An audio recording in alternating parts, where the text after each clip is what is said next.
Appeals Tribunal. And we have with us Mr. John Kalemera, a partner with Muhumza, Kateba and Company Advocates, and a seasoned practitioner in public procurement law.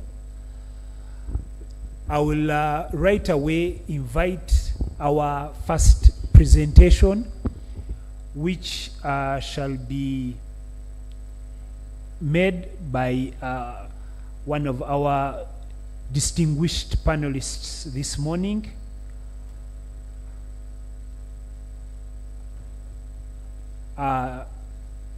Gentlemen and ladies, allow me introduce to you Esther Kusima Businje, a seasoned professional of over 15 years experience in public procurement law, in regulatory reform, management of complex and high-value public sector contracts. She has extensive experience spanning procurement, policy development, contract administration, dispute resolution, and governance within public institutions. In addition to her customary to our traditional legal qualifications, she has a master's degree in international trade and investment law from the University of Pretoria.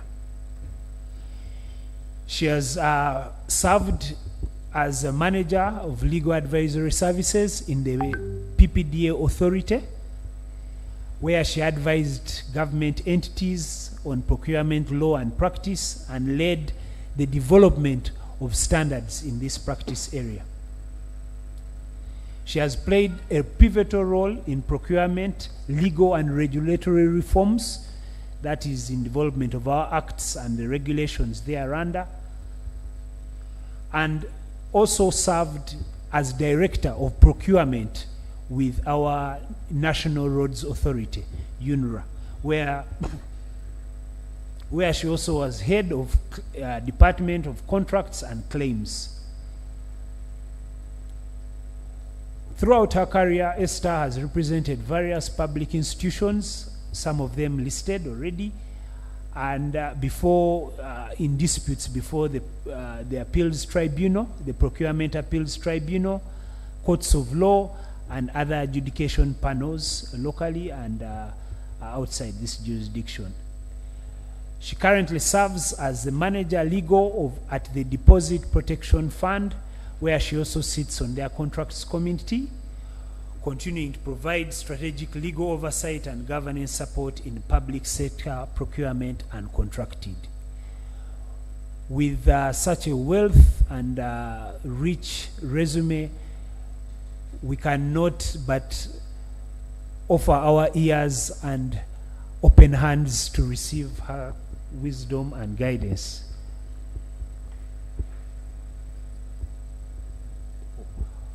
All right. Yes, along with Esther, in a joint presentation, her presentation shall be jointly made with our director,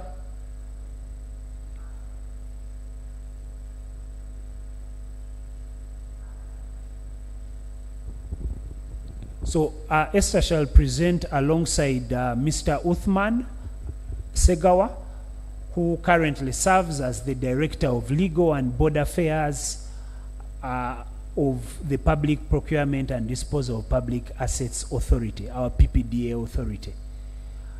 In addition to his customary legal training qualifications, Uthman holds a Master's in Business Administration from the Eastern and Southern African Management Institute, ESAMI, a professional qualification from the Chartered Institute of Procurement and Supply, CIPS, a postgraduate diploma in public procurement from Uganda Technology and Management University, UTAMU. He has successfully represented the authority, PPDA Authority, in courts of law and various other forums.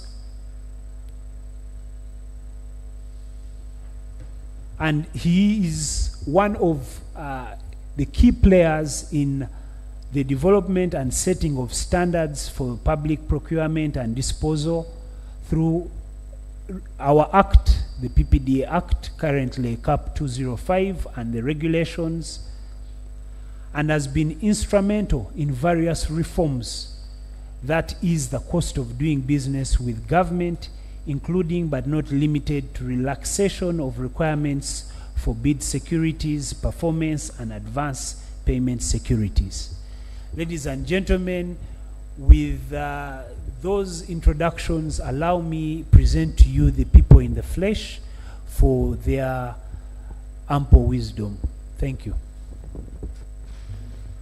Thank you, Osman, and good morning, our dear listeners. And this, I'm here to share with you the administrative review system under the Uganda's public procurement law.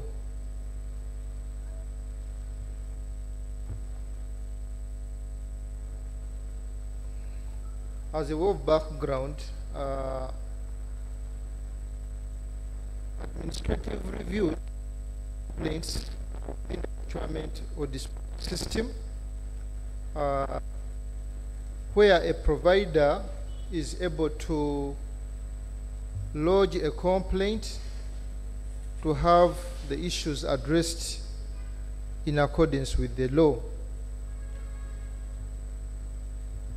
Why procurement?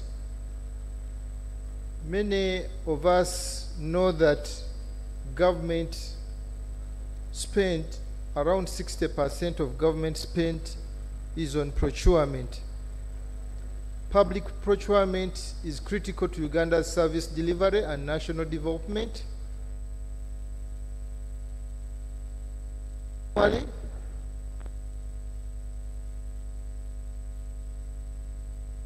Ensure that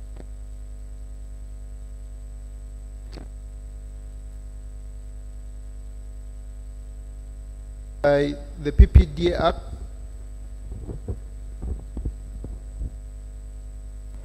CAP 205, and under that act, the PPDA, that is Public Procurement and Disposal of Public Assets Authority, is established. Colleagues, you are aware that before you come up with an act, there must be a policy. We do have the National Public Procurement Sector of 2019, which clearly highlights the complaints handling mechanism in the country, with the policy objective of providing an effective, efficient, and fair complaints resolution system without compromising service delivery.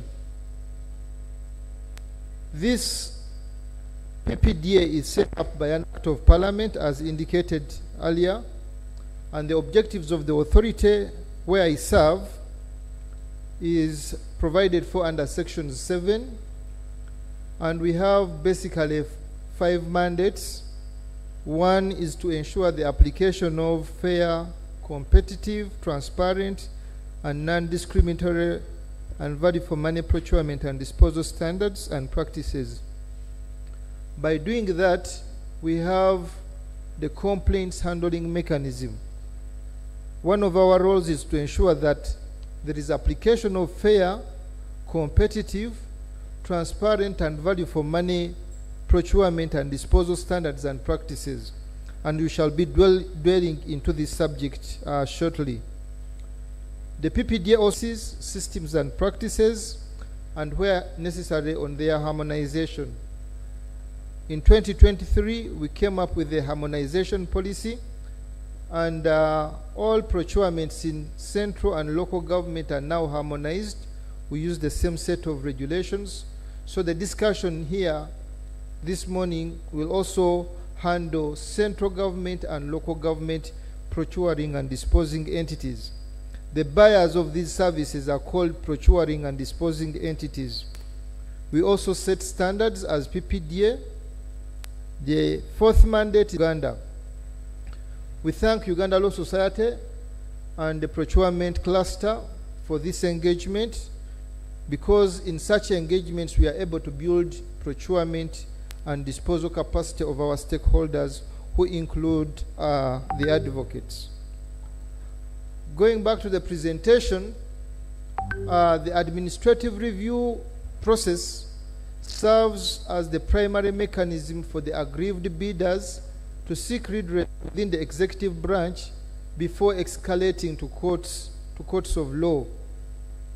This system is supposed to ensure fairness, transparency, accountability in every procurement decision. The legal framework, as highlighted, provides that we have the foundational law, which is the PPDA Act, and this is the cornerstone legislation governing all public procurement and disposal activities in Uganda. That notwithstanding, we also have procurements that are governed by development partner regulations. So when we talk about the PPDA Act, it takes cognizance of where Uganda has entered into agreements with development partners, and their procurements that are regulated by development partner regulations. We also have the core principles, and these run across, whether it is government of Uganda, whether it is development partner funded, the core principles of procurement are the same.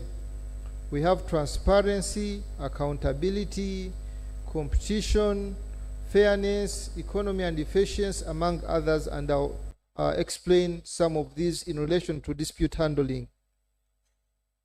We last had amendments in 2021, and these amendments to the PPDA Act were able to streamline the complaints process, creating more efficient two-tiered structure that reduces delays and enhances the authority's functions.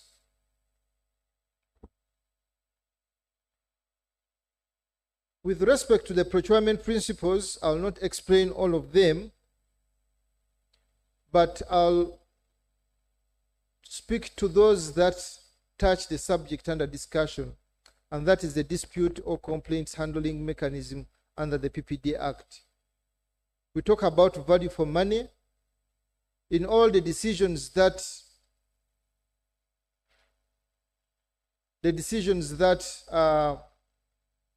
the bodies responsible for making them, all these decisions are supposed to ensure at the cornerstone, at the background, have this principle in mind, value for money. The decision that I'm taking as an accounting officer or as a tribunal, does it support the achievement of value for money? And that is achieving the most advantageous combination of cost, quality, sustainability over the life cycle of the goods, services, or works. My colleague Kua and John will talk about these. The tribunal decisions over time have emphasized value for money. They have emphasized competition. Was there fair competition among bidders to secure the best offers and prevent collusive practices? Then the dispute handling mechanism also talks about, has the principle of transparency. Procurements are supposed to be conducted in an open manner. Key information must be publicly disclosed unless otherwise restricted by provisions of the Act or regulations. Finally, we talk about accountability and fairness together with non-discrimination. In this dispute handling mechanism, bidders or complainants allege non-discrimination, that they were not treated fairly. The bidding documents or evaluation criteria was not applied equally. So the dispute handling mechanism addresses, has to have this principle as they take into account the procedure for handling and the decisions, the final decisions. In Uganda, we do have a two-tiered complaint structure. The two-tier, we have the first tier, that is administrative reviews before the accounting officer. And an accounting officer is defined under the law to mean that person, that official, public official, that has been designated by the Secretary to Treasury Ministry of Finance, Planning and Economic Development to be responsible for that particular vote. So we have the first tier, and that is the accounting officer. And this accounting officer has timelines within which to handle the administrative review. For participants who have just joined us on this call, administrative reviews are complaints by bidders alleging any unfairness or irregularity in the procurement process. So for the accounting officer, he has 10 calendar days within which to dispose of the application for administrative review.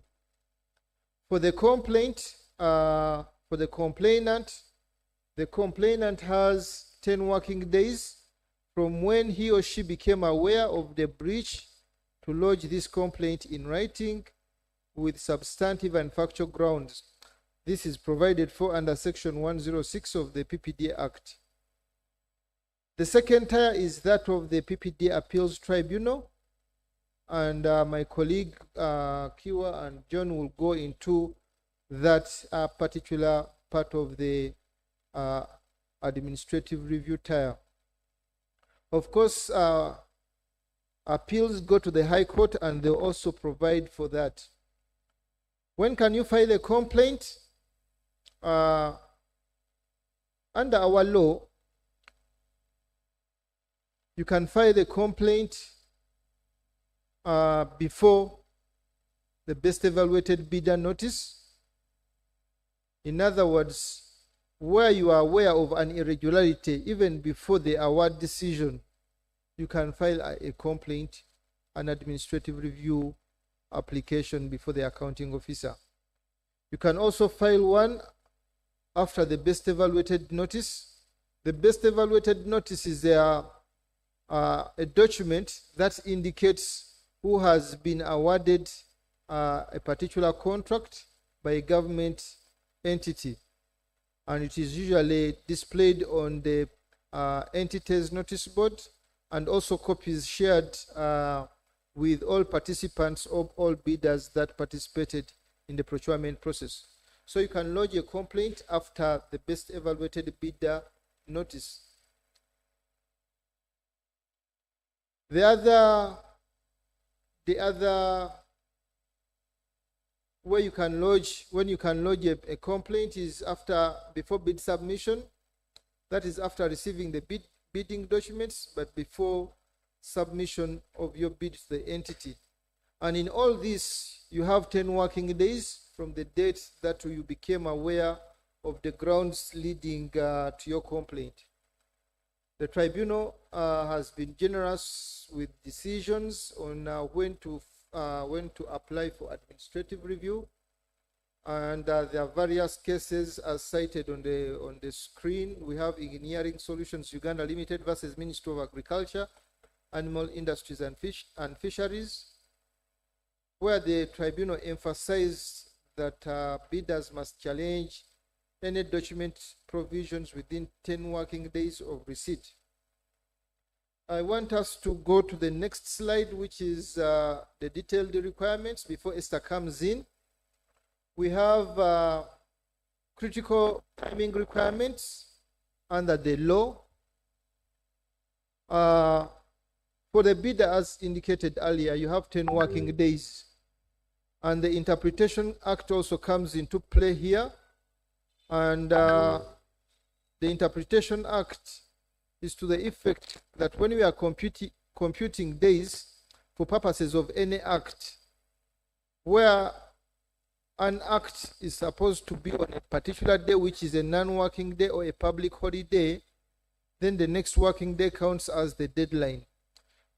And we've had several decisions at the tribunal that affirm to this. An accounting officer has 10 work, the bidder has 10 work, the 10 for a Sunday, then to the next working day. So the 10 working days rule has been emphasized and is applied strictly by the tribunal and the accounting For the accounting officer, you have 10 days, calendar days, to issue your decision. In other words, you have 10 working days, 10, and this has also been subjected to litigation. The tribunal has come out clearly that the accounting officer has 10 calendar days. How to submit your application? Esther is going to go through this. But before we go to that submission, earlier on I indicated that we have procurements that are funded by development partners. One of our development partners is the World Bank. In September this year, the World Bank issued the 7th edition of the their procurement regulations for investment project funded by finance projects, the IPFs. And under that, we have 3 instances where a bidder can challenge a decision by a borrower. For these development partners, entities are referred to as borrowers. So under the World Bank, you can challenge an act of a borrower during the selection documents, the bidding documents. This could be either pre-qualification documents or invitation documents. You have an avenue to challenge the acts of an entity or a borrower. You can also have an avenue to challenge the borrower's decision to exclude a provider from the procurement process prior to award. In other words, during the procurement process, from bid submission up to award, you have an avenue to challenge, to apply for a complaint. Under the World Bank regulations, they are not called administrative reviews, they are called the complaints. But administrative reviews and complaints are all complaints in respect to a procurement or disposal process. The third avenue to complain under the World Bank regulations is where an award has been made and display or transmission of unsuccessful bidders in the notification of an intention to award. To the development partners, the notice of best evaluated bidder is called the notification of intention to award. So those are the 3 instances where you can complain under the donor-funded, development-funded projects. And you have strict timelines. They also have timelines that are different from those ones under the PPDA Act. For example, if you are challenging a document, it has to be within 10 business days. The business days are the working days prior to the deadline of submission of this bid, of your bid. And if there has been any change to the documentation or an addendum for that matter, then it has to be within 5 business days from the date when the addendum was issued. The borrower is mandated to acknowledge receipt of your complaint within 3 business days and to give you a response within 7 business days. Then where you have, for example, a complaint within the process, then you have 10 business days from transmission of the notice of exclusion. For example, if an award has been made to another person and you feel aggrieved, then you have 10 working days to lodge your complaint. The borrower has 3 working days to acknowledge receipt and 7 working days to issue a decision. Where the complaint is after award, after the notification of award, then it has to be within the standstill period. The standstill period is the equivalent of the best evaluated display period, which is 10 working days. And contrary to what we have under the PPDA law, for the development partner rules, especially World Bank, they have 15 working days to issue a decision. Those are the latest regulations from World Bank. For African Development Bank, we have the same timelines under the PPDA Act, and practitioners shouldn't have challenge the timelines. The latest regulations by World Bank also move a little step further than the previous regulations by giving us minimum standards on what a decision should contain. These were not there in the previous versions of the regulations. They should include a statement of issues, the facts and evidence, the decision and reference to the basis to the decision. These are basically provided for under Annex 3 of that set of regulations. Moderator, I want to take leave and invite through you, Esther, to take on the last bit on how to submit an application before the accounting officer. Thank you. Thank you, Mr. Uthman Segawa, Director Legal. I think we shall let Esther quickly delve into the second part and then entertain some discussions and queries around this first step of administrative review. Thank you. Please, Esther.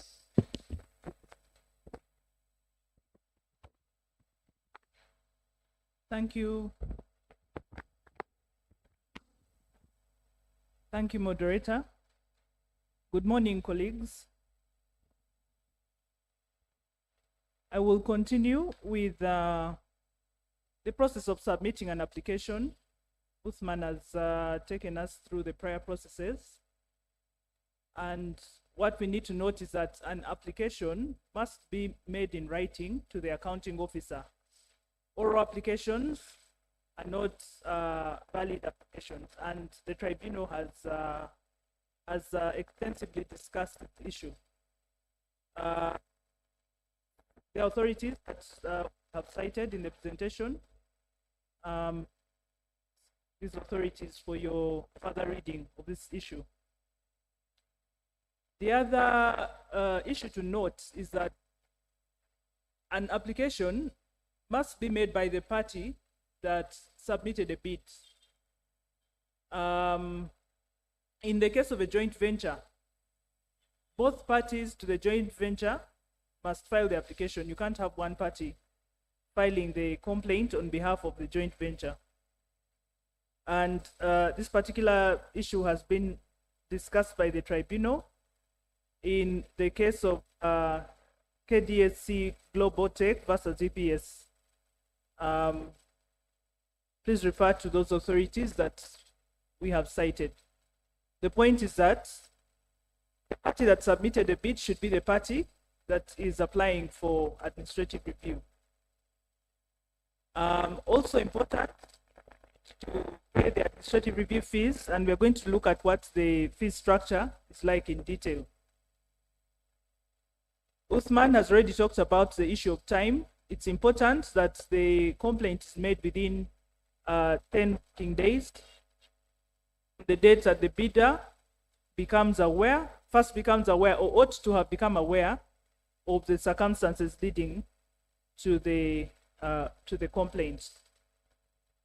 Also important in your application or submission of the application is to state the issues of grievance to the party that is applying. You must get with clarity the issue that you're challenging to enable the account to respond appropriately, investigate first of all, and then respond appropriately to the complaint.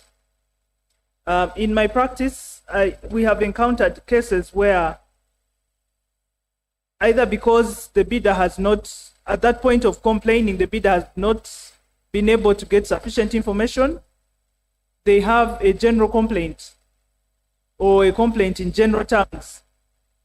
And then it becomes difficult for the accounting officer to identify exactly how the bidder is aggrieved and therefore to respond appropriately. So when complainants to prepare your complaint so that the complaint is specific.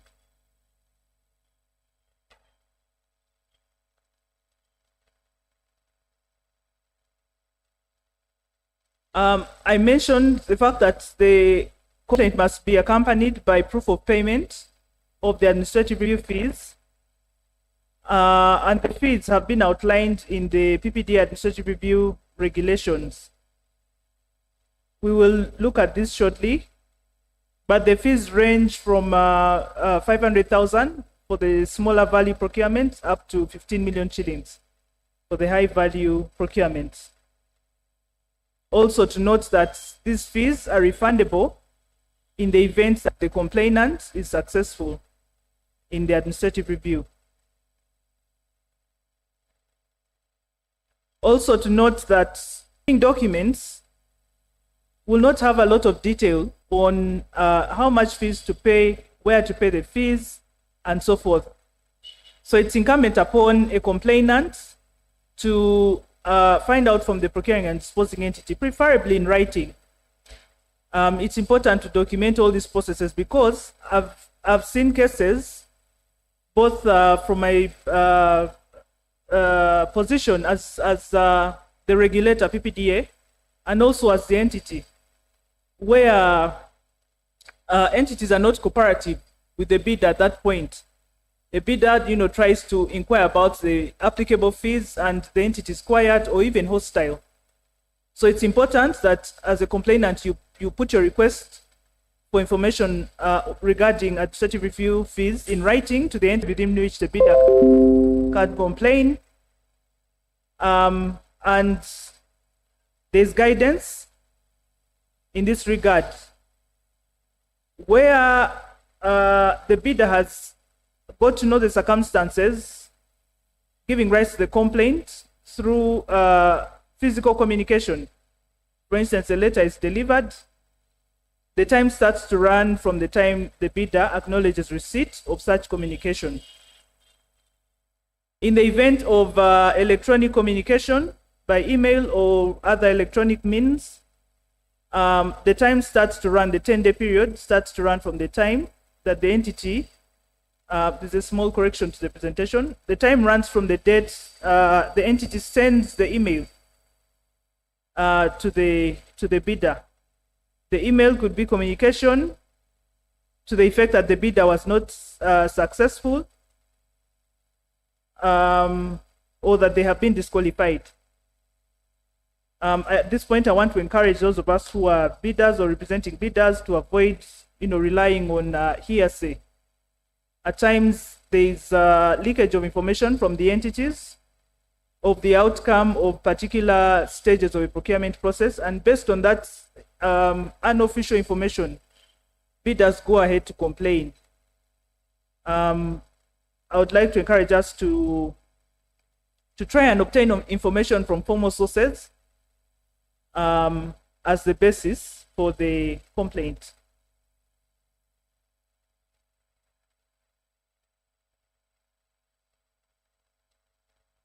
Some critical challenges that we need to know as practitioners. Well, not challenges, regulations before the amendments happened. You will note that the complaint system was 3-layered.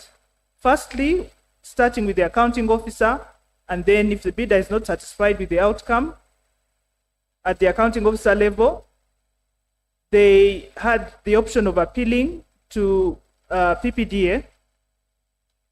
And if they are not satisfied with the PPDA outcome, they would then appeal to the PPDA Appeals Tribunal. So the second, previously second layer of appeal, that is to PPDA, was removed with the amendment to a PPDA law. So the complaint now starts with the accounting officer, and if a bidder is not satisfied with the accounting officer's decision, they have the option of appealing to the tribunal directly without going through PPDA.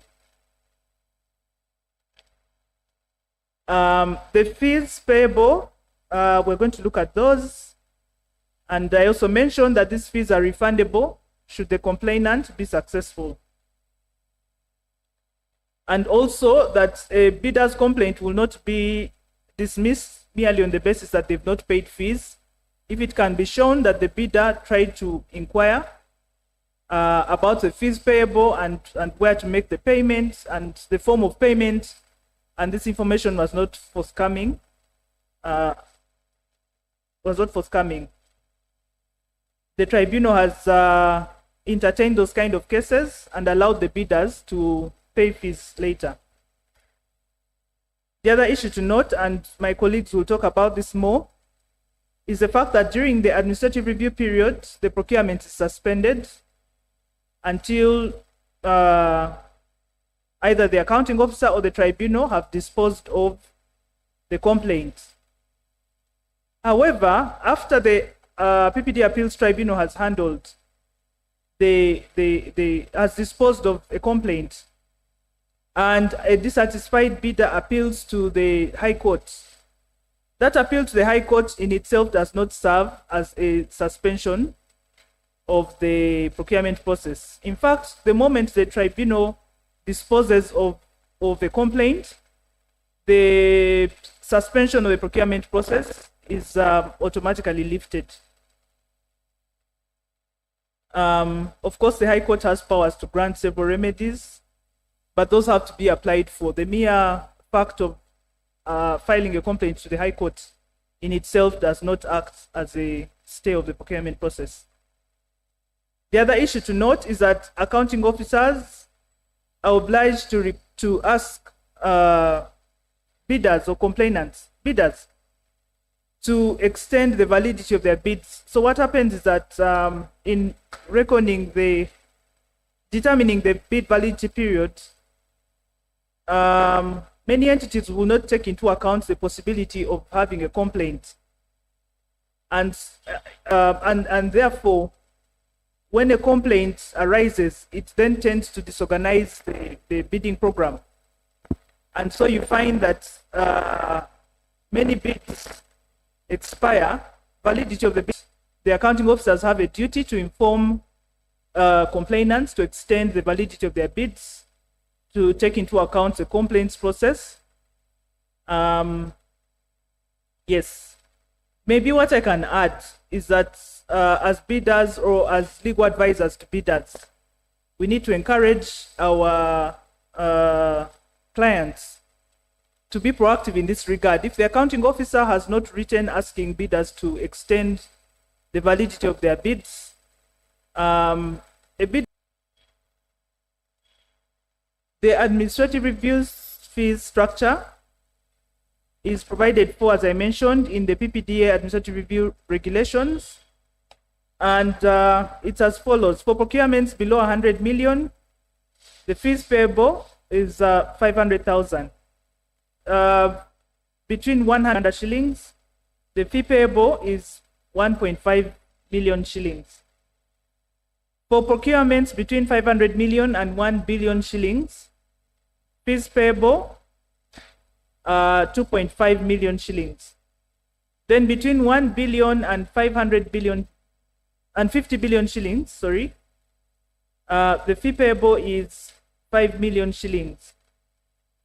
Then between 50 billion to 100 billion, that's the value of the procurement, the fee payable is 10 million shillings. And then anything above 100 billion shillings, fee payable is 15 million shillings. We know the appropriate fees payable, and so that this does not become an issue. Also, as I mentioned earlier, is that where a bidder is successful or a complainant is successful with their complaint, they're entitled to recover the administrative review fees. As a word of caution to entities or advisors to entities, that these fees need to be budgeted for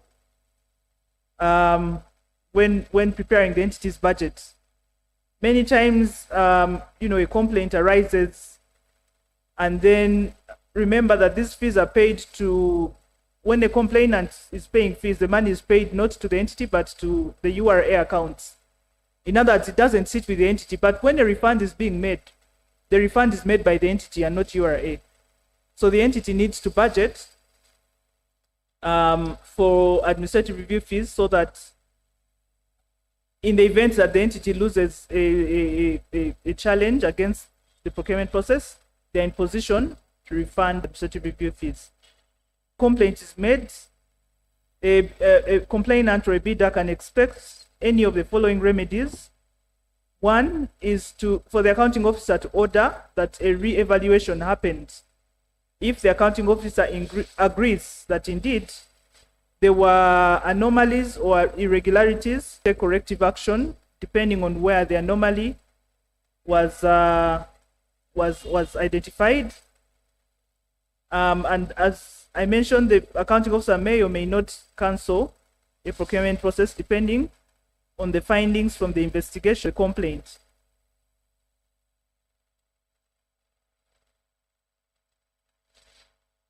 So from this presentation, I quickly summarized a few things that we could take away. First being that we should be aware of the timelines involved in the process so that we are not caught by time. We've seen cases which in all respects are deserving complaints. A genuine complaint with very serious violations of the procurement process, unfair treatment, illegalities, only for these complaints to be thrown out on the basis that they were brought out of time. So let us be fair to our clients, and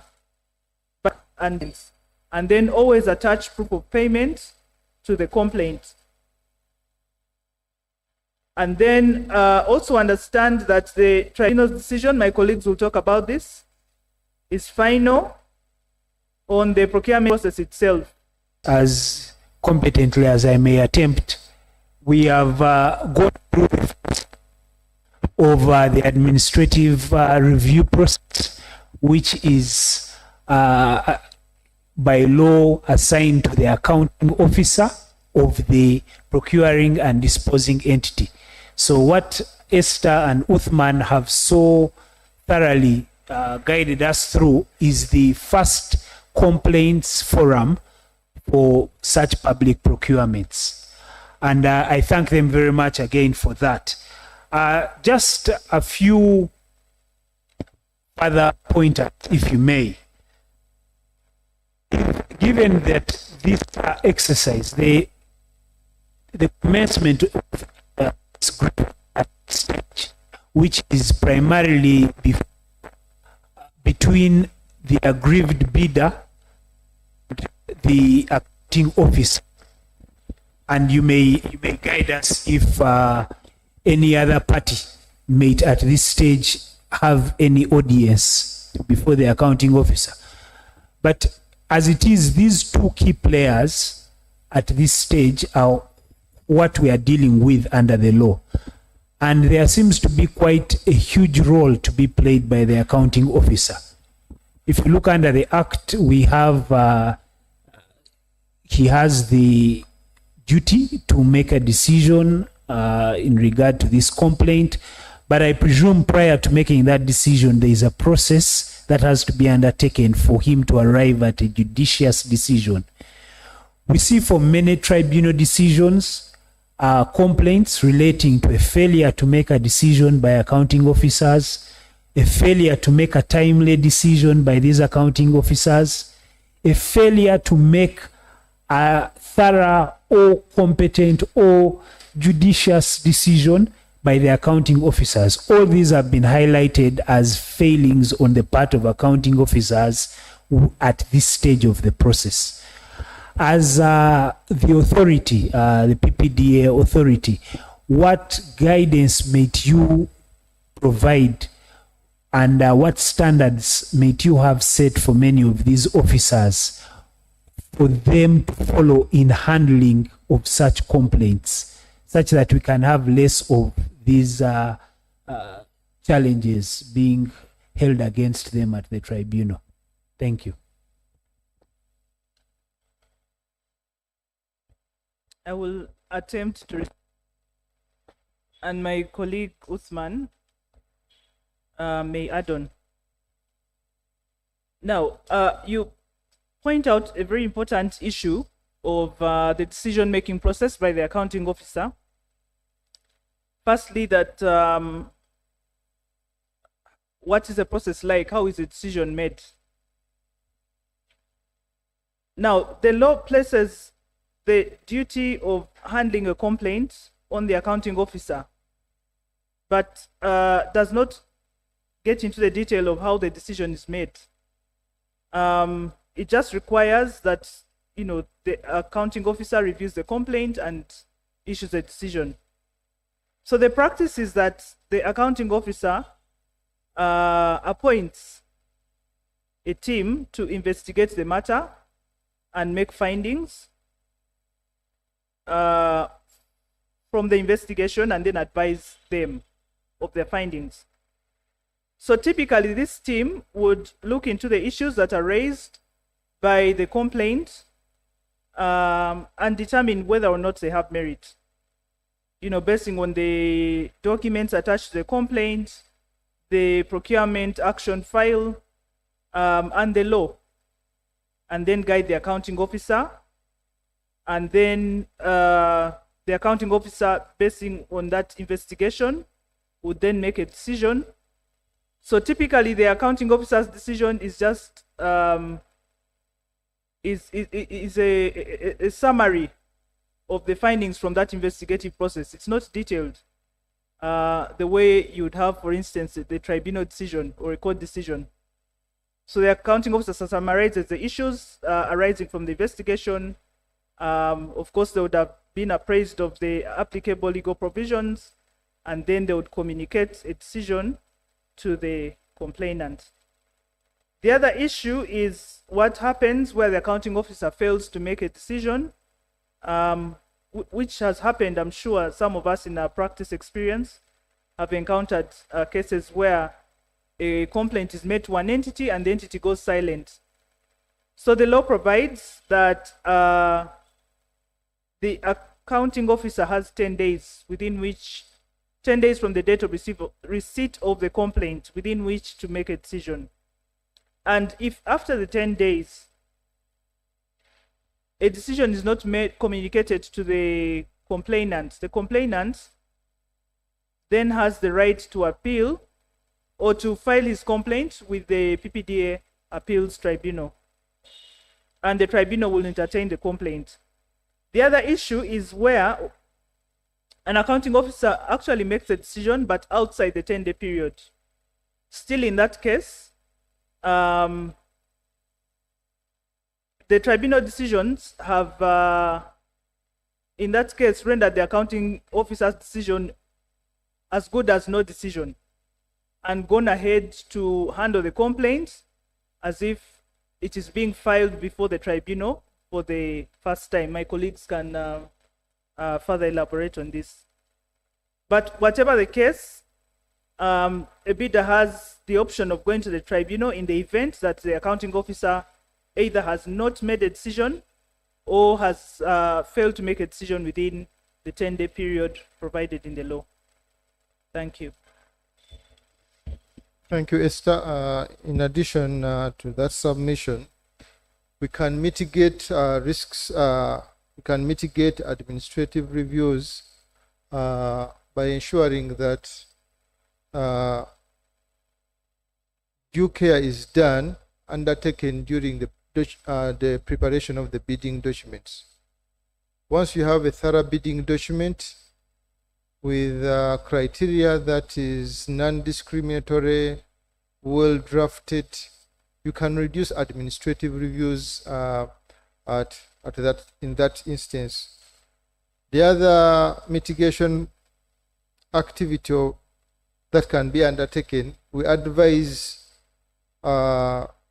practitioners in entities to ensure that there is process assurance at evaluation, during negotiation, during clarification, during due diligence, so that members stick to what is provided for in the bidding document.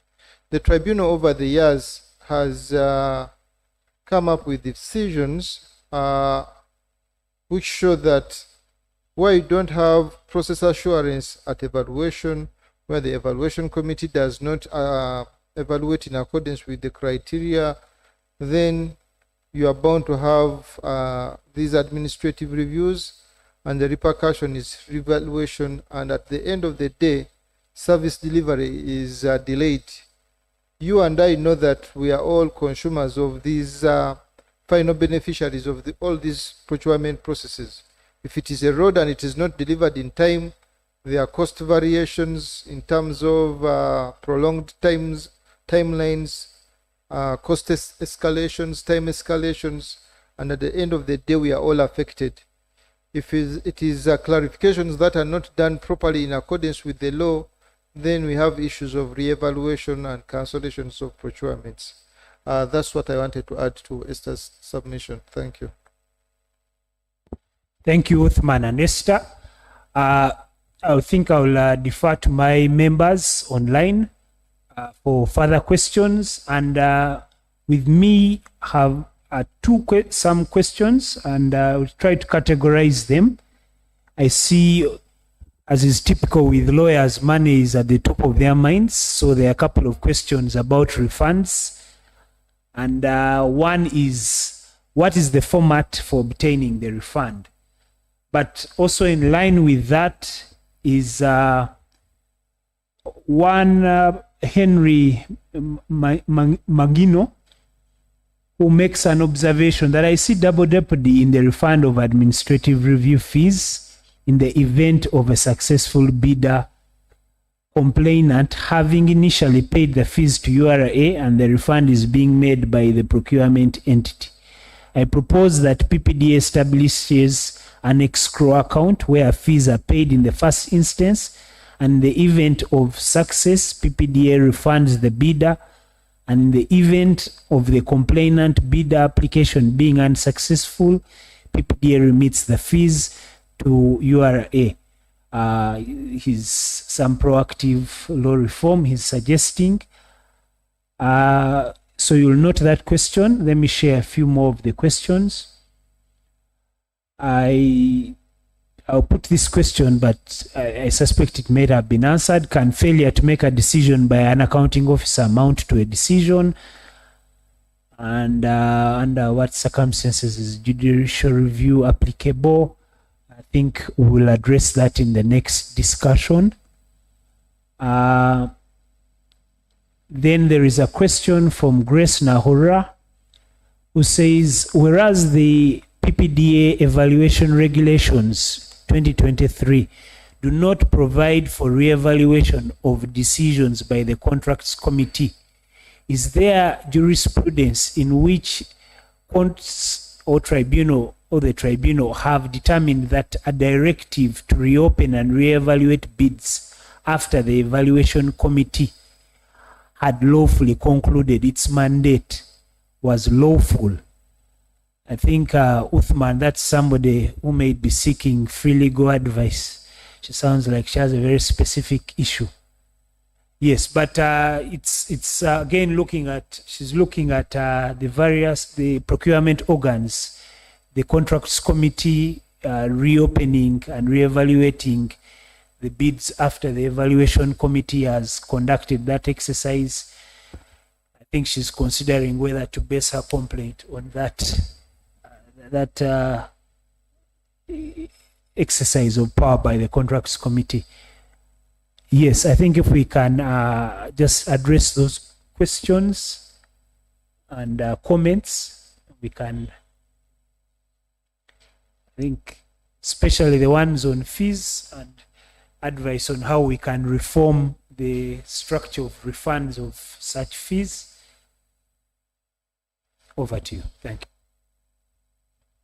Thank you, and thank you, colleagues, for those interesting questions. I will respond to the issue of refunds of administrative review fees. The first question was, is the format of obtaining a refund? So once a party is successful in an administrative review, either at the accounting officer level or the tribunal, they should write to the entity, informing them as such. Of course, the entity is already aware because they were party to the complaint. But for formality, you write to the entity and request that the administrative review fees be refunded. And then the entity will work out the modalities of refunding the fees. In the application for refund, it is helpful if the complainant attach details of where the payment should be made. Sometimes the entity, I don't know, may require that the party registers with the government payment system for them to be paid. It varies from entity to entity.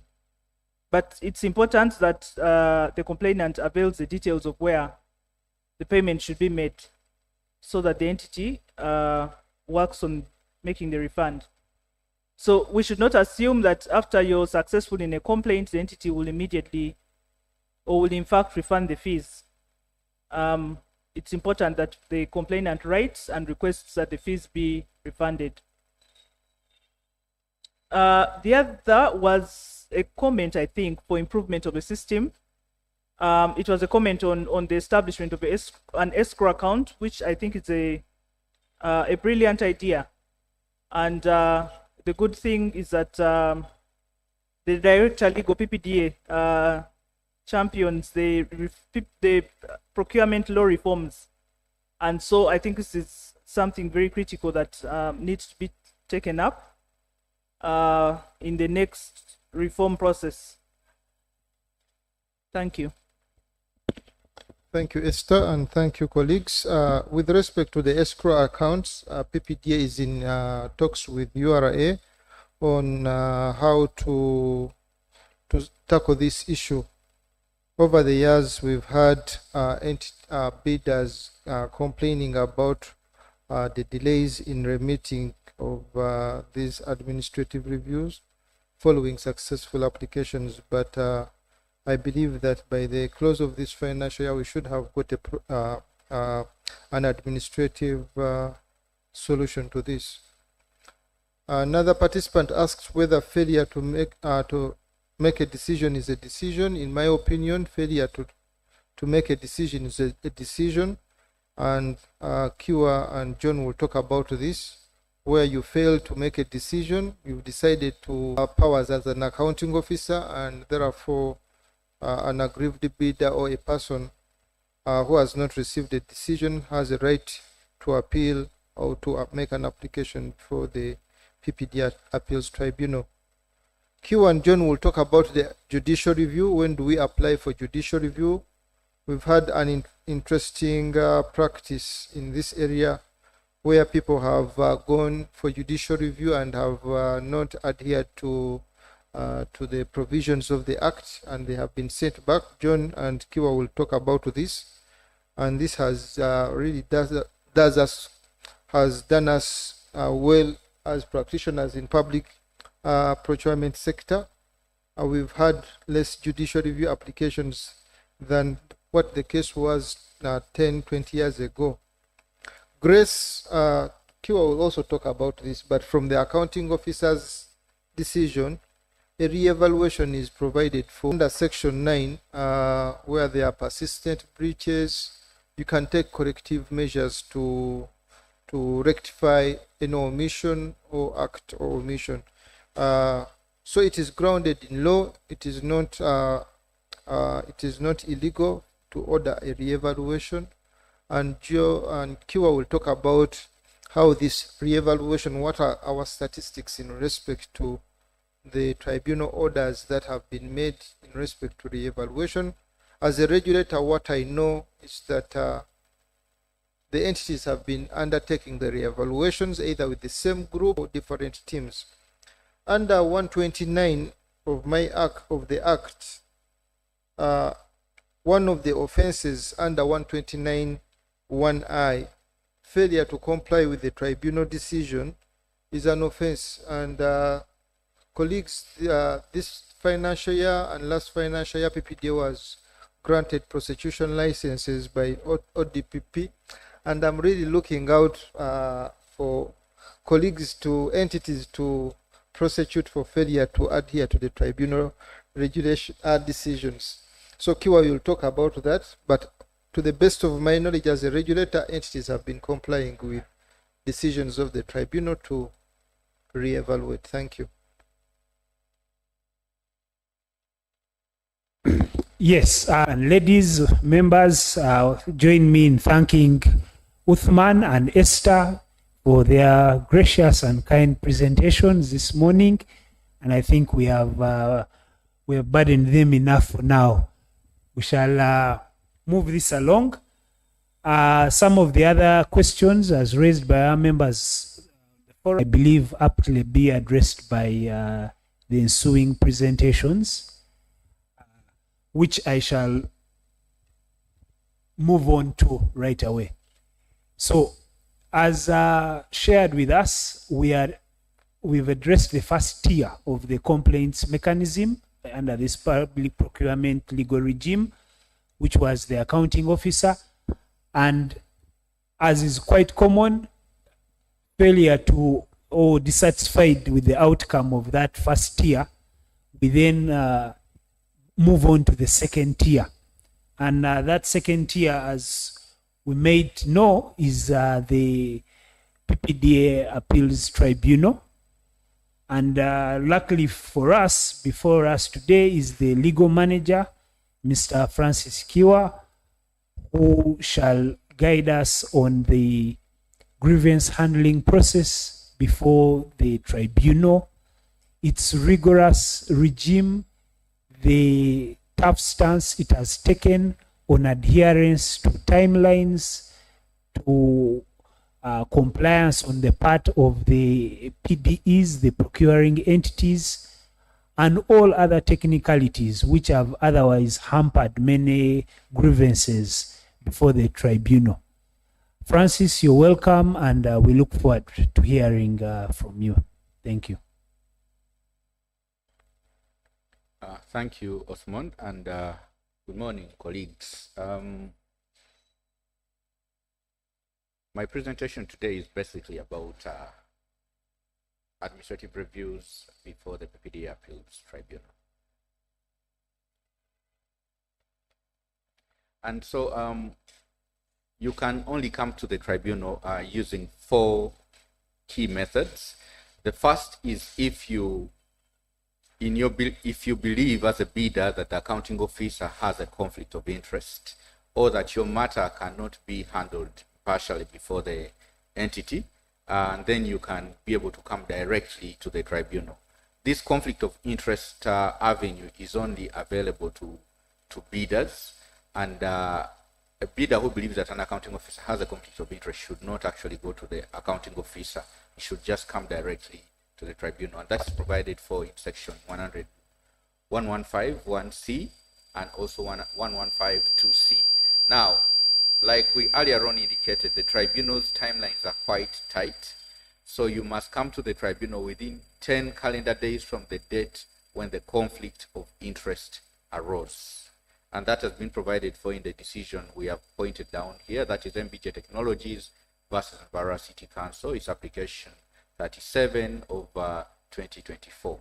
The second limb is if you are aggrieved by the decision of the accounting officer. This is where a bidder has written a complaint to an accounting officer, and an accounting officer has reviewed the complaint and has made a decision. So if you're not satisfied with the decision, then you can come to the tribunal within 10 working days. And this was provided for in, we have emphasized this in our decision in Gold Star Insurance versus Bank of Uganda, its application number 22 of this year, 2025. I want to emphasize that for you to be aggrieved by the decision of the accounting officer, it must be a decision that he has made within the 10 calendar days. If an accounting officer has not made a decision within the 10 calendar days, then you cannot say that you're aggrieved by that decision, because the tribunal has earlier on stated and has consistently stated that a decision made out of time is no decision at all and is a nullity. So you can only come to the tribunal if the decision has been made within time, and then the 10 working days would be applicable to you. Now, the third limb is where the accounting officer has not made a decision. So the accounting officer ordinarily has to make a decision within 10 calendar days from the date of receipt of your complaint. Now, if the accounting officer hasn't made that decision, then you must come within 10 calendar days to the tribunal. And that we have cited the decision in Gamos Holdings Limited versus Lira University for you to refer to. Before that, I also need to emphasize that there is the fourth limb, which is provided for under section 115(1)(b), and that is only to persons who are adversely affected by the decision of an accounting officer. This does not apply to a bidder cannot claim to be adversely affected by a decision of an accounting officer, and that is what the High Court has guided us about, that the limb of a person who is adversely affected does not apply to a bidder. You're either bidder or not. So that fourth limb is only for persons who are adversely affected and who may not process. How do you come to the tribunal? Ordinarily, under Form 1, provided for in the schedule to our PPDA Tribunal Procedure Regulations of 2016, there is Form 1 which you're supposed to fill in, and that is the prescribed form. However, we have taken a liberal approach at the tribunal, and we actually accept ordinary letters written to the tribunal. Stated that in our decision in Quick Reserve versus Bulisa District Local Government, where we allow informal way of coming to the tribunal by way of ordinary letter. We have persistently received letters from law firms representing bidders, and we have not decided to strike out any of those applications, because at the tribunal our approach is quite liberal on the prescribed form. Now, the form must be in 11 copies. Why 11 copies? Because the tribunal is in 11 copies. Why 11 copies? Because the tribunal is comprised of 7 members, and each retains 1 copy. The best evaluated bidder is entitled to a copy. The applicant is entitled to a copy, and the entity you're complaining against is entitled to a copy. That is what makes it up to 11 copies. But I am quite sure that with the amendment that is coming in quite soon, probably before the end of this year, we'll be able to only have 3 copies, and we'll also be able to take on online applications. Now, the prescribed fees are 300,000 as provided for in Regulation 6(2)(d) of our PPDA Tribunal Procedure Regulations, and these fees are payable to the bank. The tribunal issues you an assessment form which is generated off the URA portal, and you can make that payment to any other bank of your choice. Now, what is the consequence of not filing your application within the timelines that I had earlier on stated? The failure is that your application will be rendered incompetent, and the tribunal will strike out your application.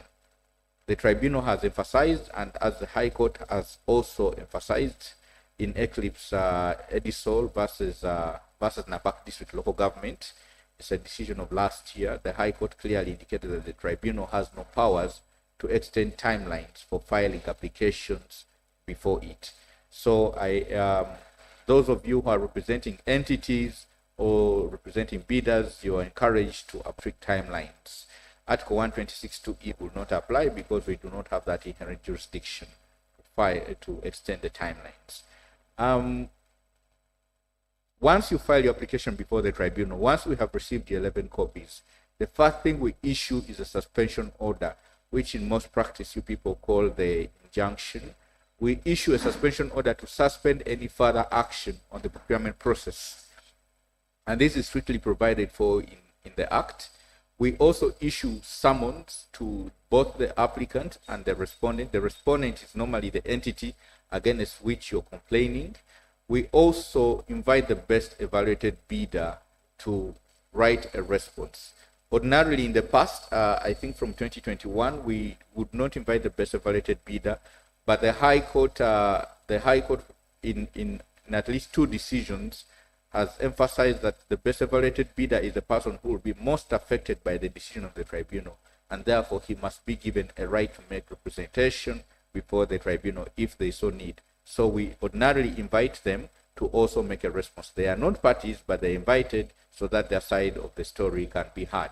We also issue an order for production of documents because the tribunal is a merits review tribunal, and therefore we look at the entire procurement action file from the bids to the procurement action file and all the correspondences so that we can understand what went wrong. And what are the timelines? Unlike civil litigation, ordinary civil litigation, our timelines are quite strict. Why? Because the tribunal has 15 working days to make a decision from the date of receipt of your application.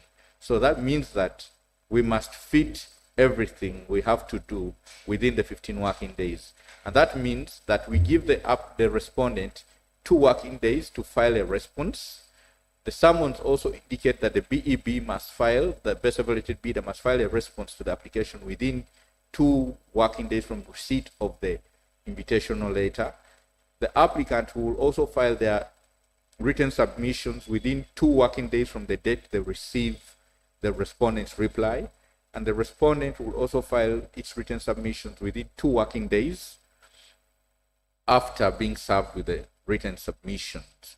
Our timelines are quite strict, that's why we insist on the 2 working days so that we're able to fit in that.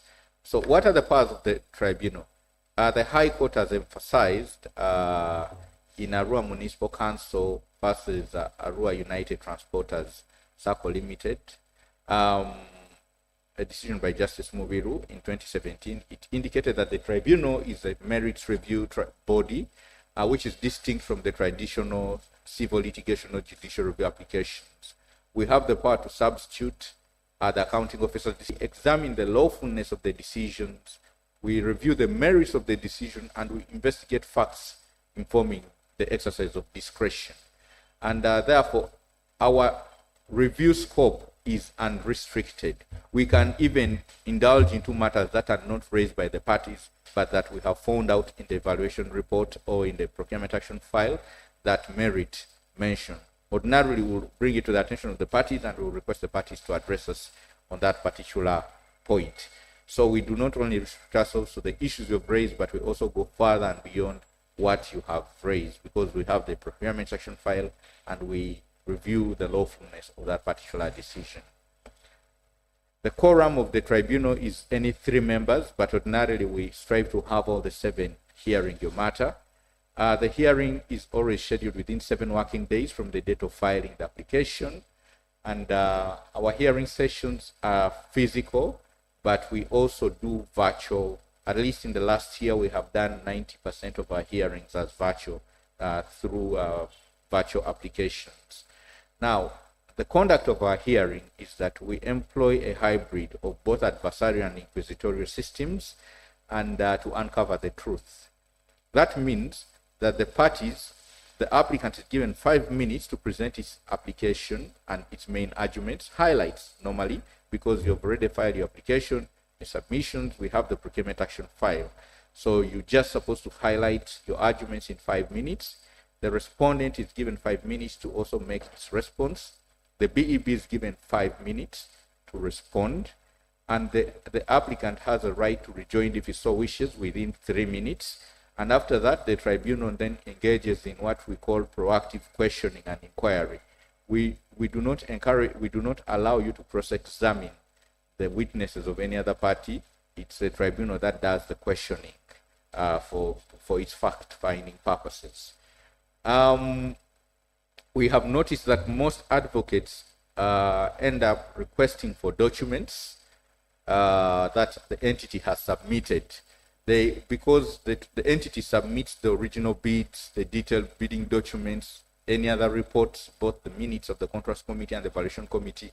In litigation, normally parties, you normally do discoveries and you're given these documents, but by the nature of the confidentiality in the procurement process, we do not give you these documents.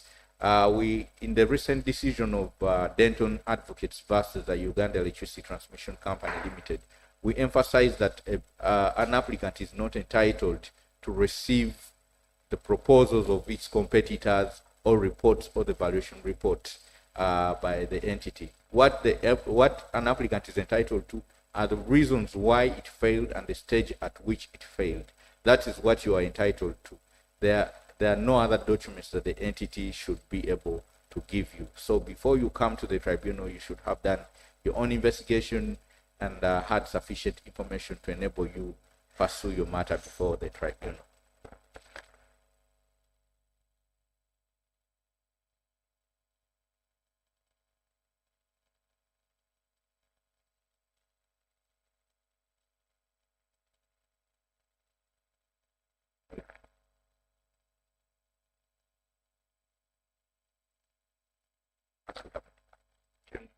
And we can read it over it on the tribunal website and also share it with Yuli for posting on the Yuli website. The public decision for 2014. So what are the corrective measures that the tribunal issues? Once we detect irregularities in the procurement process, we normally order for the re-evaluation of the bids. It is only, at least, we have only seen in the last two decisions, the decision of Eyere versus Arua City Council. It is only in that particular decision that we ordered that besides re-evaluation of bids, we also ordered for the reconstitution of the evaluation committee. But in most cases, the constitution of the evaluation committee is a statutory function of the PDE who recommend the head PDU, the head procurement and disposal unit, who recommends to the contracts committee for approval.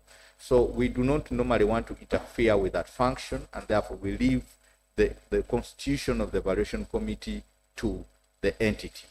We also order, we can also substitute the accounting officer's decision with our own decision. You have seen decisions where we say, whereas the cancellation was done the wrong way, we substitute it with our own cancellation of the procurement process. Where the application is successful, we order for a refund of the administrative review fees that you had earlier on paid to the accounting officer. And where we realize that the procurement process is so mad that no sound procurement process or contract can come out of it, we cancel the entire procurement process. And if a contract has been illegally entered in that particular period, when we are reviewing the decision, we also cancel that illegal contract. Application has no merits, we dismiss it. And if your application is incompetent, we strike out your application for those reasons. We normally strike out applications where you have no locus, or where your application has been filed out of time, or where your bids have expired. Really, then your application would be struck out. Now, because this is an administrative process, we hardly award costs. So in most cases, each party bears its own costs, and we have only awarded costs once, I think, since 2021. Yes, against Barra City, because it was acting in contempt of the actions of the decisions of the tribunal. But in most cases, each party bears its own costs. And the tribunal can be found on 7th floor Communications House, plot 1 Colville Street. Our email address to which you normally forward all your correspondences is right before you. And our website is available for you to find all our decisions and our telephone numbers before the screen that is displayed to you. I thank you so much for listening to me.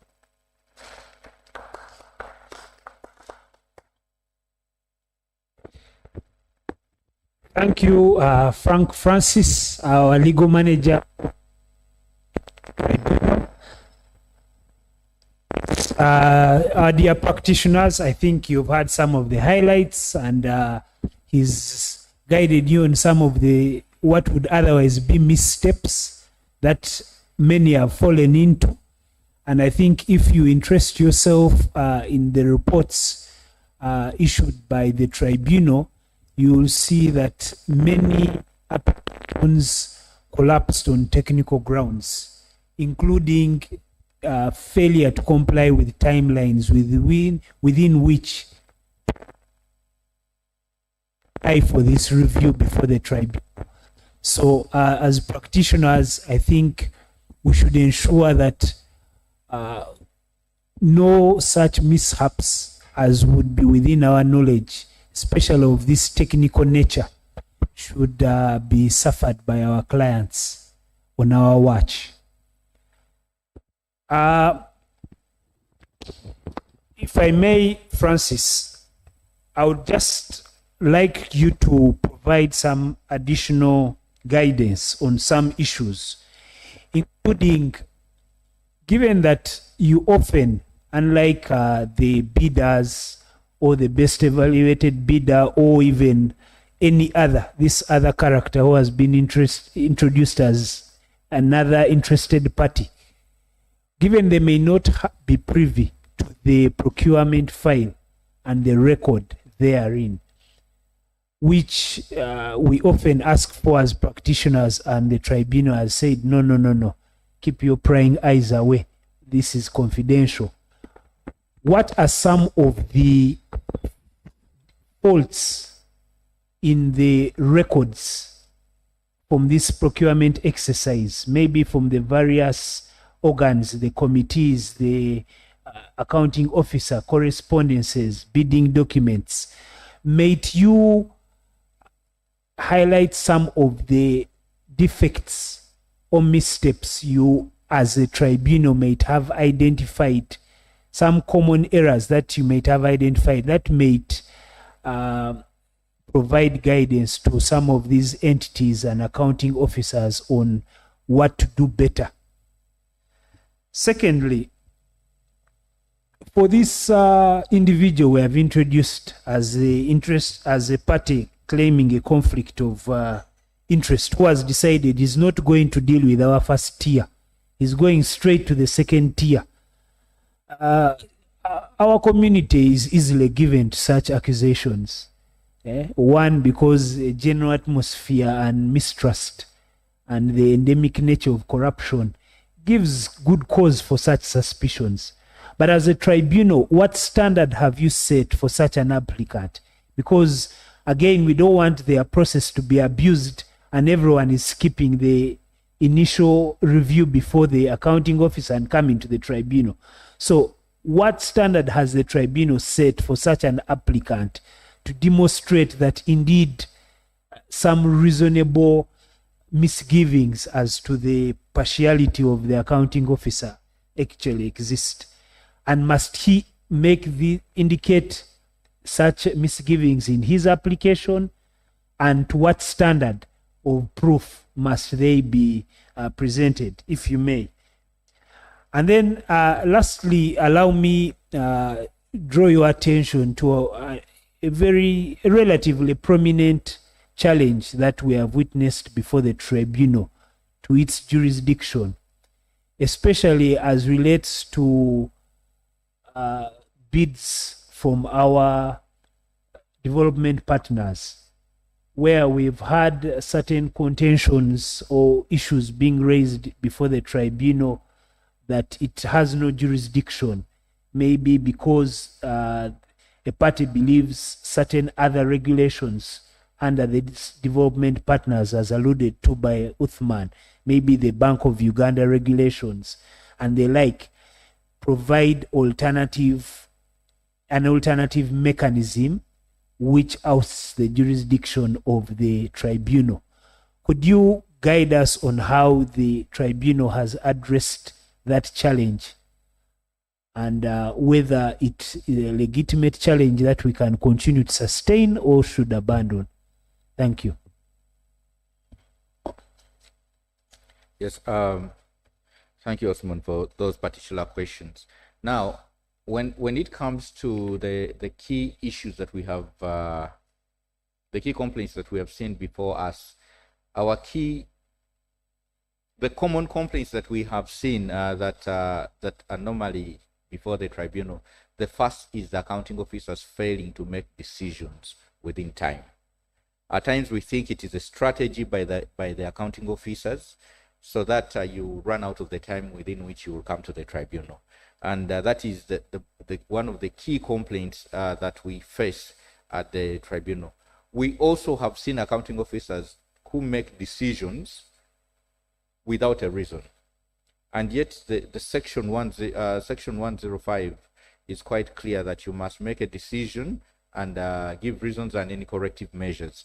Now, an accounting officer will just say, we have reviewed your complaint and we have dismissed it. You do not know why he has dismissed it. He hasn't addressed any grounds you have raised, and he has dismissed it. And we have held at the tribunal that that is no decision at all. And therefore, we will do a merits review to look into the complaint that the bidder originally said. But the key issue we find in evaluation is that the evaluation committee does not follow the preset evaluation criteria it's set in the bidding document. They will attempt to come up with their own criteria. For instance, a person will state the preliminary criteria will just be that you must submit a tax clearance certificate. Okay? Now, the evaluation committee will refuse the moment they don't see the evaluation, the tax clearance certificate in your bid. They will just eliminate you, and yet they're supposed to evaluate your bid in accordance with the law, the evaluation regulations are quite emphatic that where a bidder has not submitted an eligibility document, you're supposed to request that bidder by way of clarification to submit that document. So we have seen that there is a tendency for them not to follow the evaluation criteria or the law things. They also skip the evaluation, certain stages of the evaluation criteria. For instance, we would ordinarily know that there is the preliminary stage of evaluation, the detailed stage of evaluation, the financial comparison stage, and then the post-qualification. Most entities do not undertake post-qualification. They stop at the financial and they say the party who is ranked number 1 in the financial evaluation is the best evaluated bidder. And we have faulted our entities for failure to follow or skipping the key stages of that particular evaluation. Then also you talked about the corruption. We have seen entities where a complaint has been filed. We see that the entities attempt to enter negotiations with the bidders. So you will find that a person had complained, and because he has complained that there has been no decision made, but the accounting officer has entered into a compromise with that aggrieved bidder and says, okay, I'll give you this other tender, so please withdraw your procurement. Or they decide to change the award to the complaining bidder without even rendering a decision. That we have seen prominently this particular year. And lastly is the issue of unlawful cancellation of the procurement. We have seen entities cancel the procurement because either the preferred bidder has not won, and therefore instead of awarding it to someone they don't want, they decide to cancel the process without following the process, the process set out in the law. Because the process set out in the law is that you cannot cancel a procurement process once a best evaluated bidder award notice has been issued. 2, you cannot cancel without approval of the contracts committee. But we have seen accounting officers cancel the procurement process simply because they do not agree with the findings of the contracts committee, or the preferred bidder is not there. Those are the key complaints that we normally see that come to us, and that's why we have a big array of precedents that we have quite set out on those issues. Now, on the issue of conflict of interest, why we tell the person to come directly to the tribunal is because because the wording in the act is that if you believe that you have a conflict of interest, okay, but we have gone ahead to state that it is not enough for you to just state belief. You should particularize the grounds of your belief that the accounting officer has a conflict of interest. We have relied on the decision from our neighbors in Kenya. There is a decision of Justice Mwita in Belvin Wanjiru versus the National Police Service. It's quite now a locus classicus on matters of conflict of interest. And in it, they said that a conflict of interest is a situation where an individual has interests or loyalties competing against each other. So in that Belvin decision, they say that it's not enough to say that the accounting officer has a conflict of interest. You must show that his relationship with another position has put him in a conflicting state of responsibilities. He must have a personal gain in that particular conflict. in that particular situation that you believe is a conflict of interest. So yes, you must particularize it. You must show us your proof. You must particularize the instances of your belief that the accounting officer has a conflict of interest. And there are quite some circumstances. For instance, there was a matter from Masindi, I will just find it out here, where the bidder clearly brought out that the resident district commissioner, the LC5 were calling his referees of his experience to tell them not to respond to the due diligence that the entity was doing. And at the hearing, actually, the RDC and the COW and the LC5 all appeared at the hearing because they were so interested in that matter.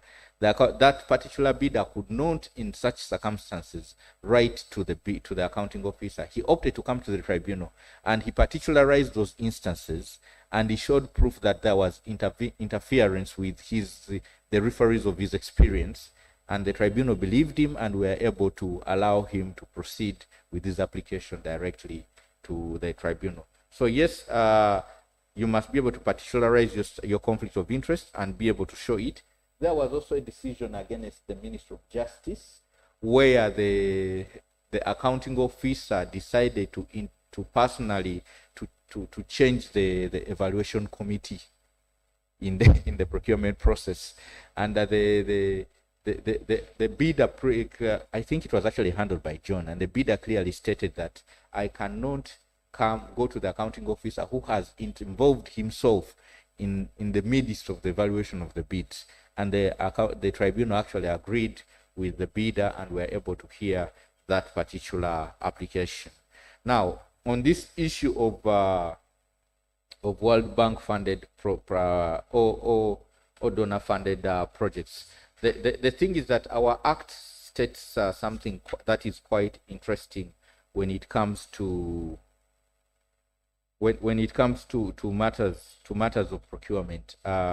If you look at Section 3 of the PPDA Act, Cap 205, it states that where this act conflicts with an obligation to the Republic of Uganda arising out of an agreement with one or more states or with an international organization, the provisions of the agreement shall prevail over the act. Now, we have had entities that have interpreted this Section 3 to mean that if it is a World Bank funded project and there is a financing agreement to that effect, they say that because the financing agreements normally state that the World Bank regulations, procurement regulations and guidelines will apply, the entities normally argue that the tribunal has no jurisdiction. If you look at the World Bank regulations, that objective review or procurement related complaints is normally to the accounting officer or to the responsible officer, as is stated in the regulations.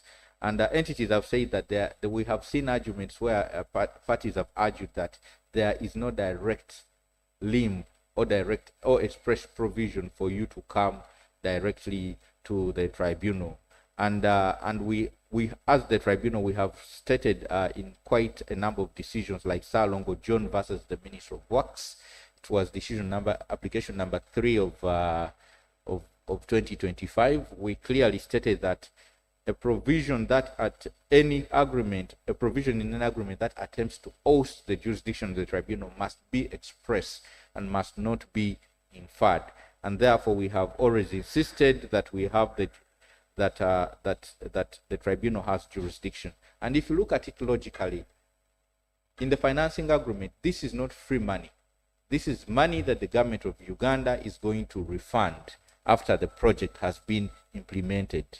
It's not free money, it's not a donation, it's not a grant, it's a credit facility. So how do you say that the government of Uganda cannot review a complaint? That is being very unpatriotic. So for us, we have said, you must show us the particular provision in that financing agreement that owes the jurisdiction of the tribunal. Absent that, the tribunal has jurisdiction, and we have continued to hear such applications arising out of the World Bank provisions or international or financing arrangements. But we have had discussions with the World Bank on those matters, and we think that soon they will be able to harmonize this lacuna that we keep seeing on matters of funding or procurements that are World Bank funded or come from other foreign international agencies. Thank you so much. Yes, thank you, Francis Frank, the legal manager, PPDA Tribunal. I think PPDA Appeals Tribunal. I believe members, Francis has given us the entire, he has shown a huge light on what happens at that tribunal, and some of the insights to the accounting officers, to these entities on some of the mistakes that they make and how best to avoid them. He has also shared with us a strong reminder of the tribunal's stance on maintaining strict timelines in appearing before them, and some of the standards that applicants must meet, including those who feel that justice can't be attained by before the accounting officer.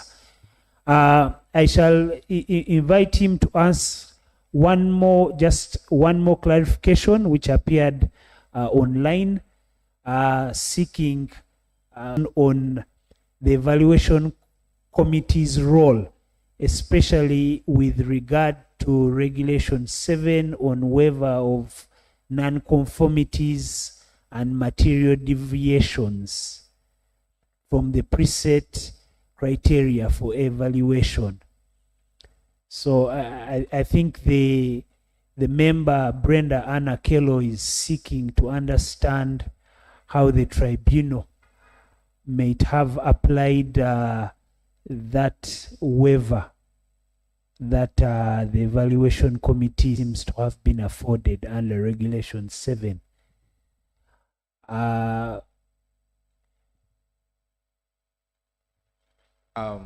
Thank you, Osman and Brenda, for that particular question. Now, I need to emphasize that the tribunal's role is really to review the complaint that has been brought before the tribunal, and in most cases we have held in our decisions, including the recent ones like UR Technologies versus URA, we clearly indicated that the entity has the discretion in and best understands the needs of its procurement, and that the evaluation committee is given a laxity to determine what is material, what is the material deviation, and the non-material deviation. So we look at it from a case-by-case basis, because the needs of the procurement vary from entity to entity. So it's not a straight jacket that once an evaluation committee exercises discretion under Regulation 7, we are going to interfere. We'll look at the objectives of the procurement, how the evaluation committee understood it, how the bidders understood it, and then we'll be able to determine if that waiver was wrongly applied or if it was rightly applied. But it's basically on a case-by-case basis. I wouldn't really say that there's a straight jacket method for determining that. Thank you. Thank you very much, Mr. Kiwa. I don't think we can ask any more of you, and we continue to appreciate the and turnaround time, although dictated by law, of the tribunal.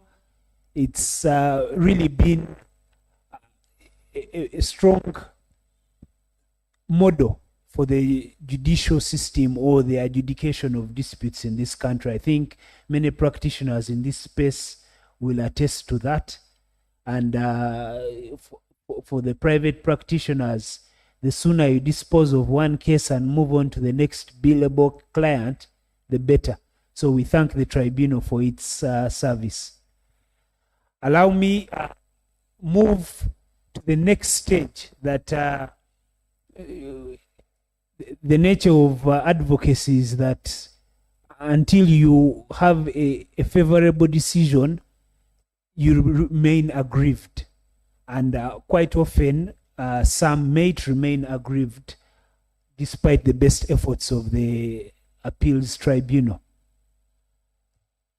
To this end, we will invite Mr. John Kalemera, was formerly served with the authority, the PPDA authority, and tempted by the bounty that lay in the private sector, he decided to glean from that knowledge and join the private sector, where he has practiced since in the public procurement space. And we invite him to share his seasoned experience, specific appeals, or the handling of disputes, public procurement disputes by the High Court. Mr. John Kalemera, we welcome you. Thank you very much, Osmond. I am still looking for those trappings that you talked about, yet to properly get my hands on them. Before we fully delve into the appeal process to the High Court from decisions of the PPDA Appeals Tribunal, I would like to address a comment earlier on made about judicial review and its applicability under the current public procurement regime.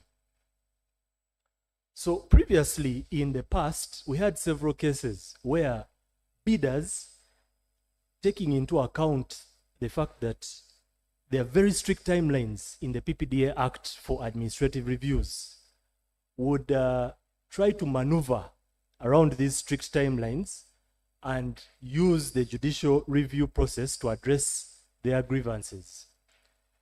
So what happened is the person on the other end, the other party, normally represented by the entity, I myself having been privy to some of those cases, we would raise preliminary objections to the effect that you cannot use judicial review as a recourse because it is only applicable when you've exhausted all other remedies.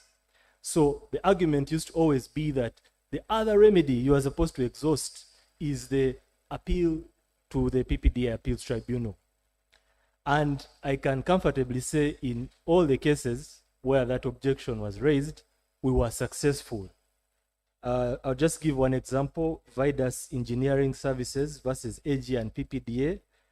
It's miscellaneous cause, High Court miscellaneous cause number 159 of 2019.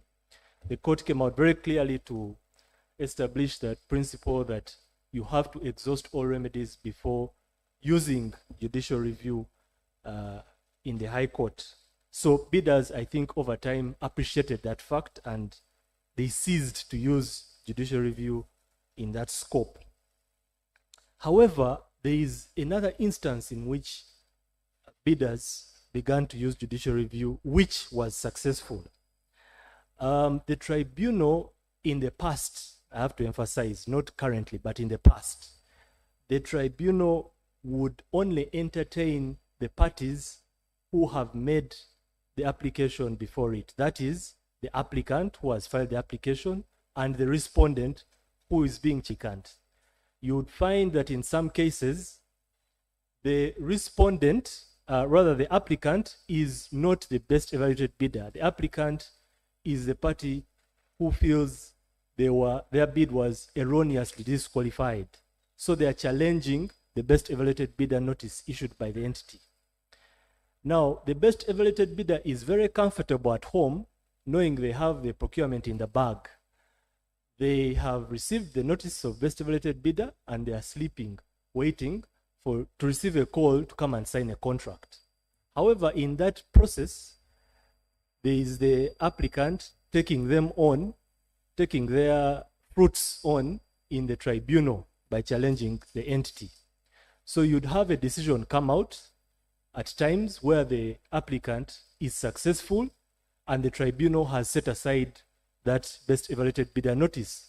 So the best evaluated bidder is no longer the best evaluated bidder, but they only come to know of it later on after the decision of the tribunal. So in that case, the only avenue available for such a bidder, such a best evaluated bidder, former best evaluated bidder, would be to challenge the decision of the tribunal in the High Court. And this occurred in the case of MBJ Technologies versus PPDA and two others, High Court Miscellaneous Cause number 171 of 2021. And indeed, that applicant was successful with their judicial review because the High Court established that that applicant had no other recourse. They couldn't appeal the tribunal decision because they were not a party to the proceedings before the tribunal. So their only avenue was to use judicial review. But I can comfortably state that these days that does not occur because, as Francis said, the tribunal always invites the best evaluated bidder as an interested party in the proceedings. So I just wanted to clarify that with regard to judicial review. And one other aspect I wanted to touch on regarding the importance of this complaints process, administrative review that is it covers a very important public procurement principle known as transparency. You see, it is this issue of transparency that encourages foreign bidders to come and invest their money in Uganda, because they would not be willing to come and inject the huge sums that they do when they're handling projects like works which are heavily capital intensive, when they are not sure that getting their foot in the door will be fair. The only way they can be sure that the process will be fair is if they know there is a remedy to challenge the process if they feel aggrieved. So that is why this administrative review process is very crucial in our systems. And furthermore, the international organizations like the World Bank, African Development Bank, and the like insist that before they can provide financing, they have to go through your systems as a country and make sure that you have a grievance mechanism, a mechanism to address grievances. So it is extremely crucial that we have this administrative review process. That being said, we will now jump into the procedure. I'll take off where Francis left off.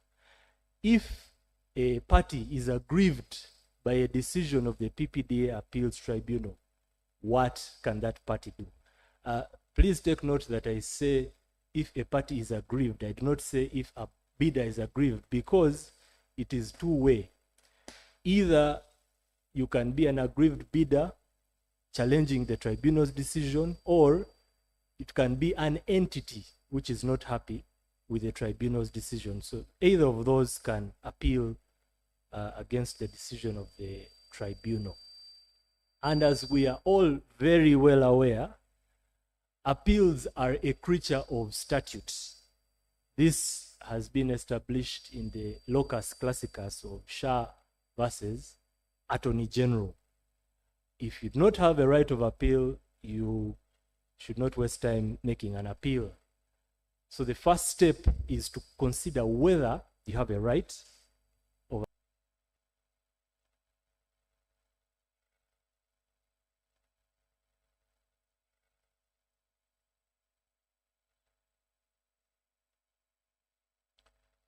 The mouse seems to be faster than I am. So this right of appeal is governed by section 118 of the PPDA Act. The entire appeal process actually is covered by that one section in the Act, section 118, which provides that the appeal is commenced by filing a notice of appeal.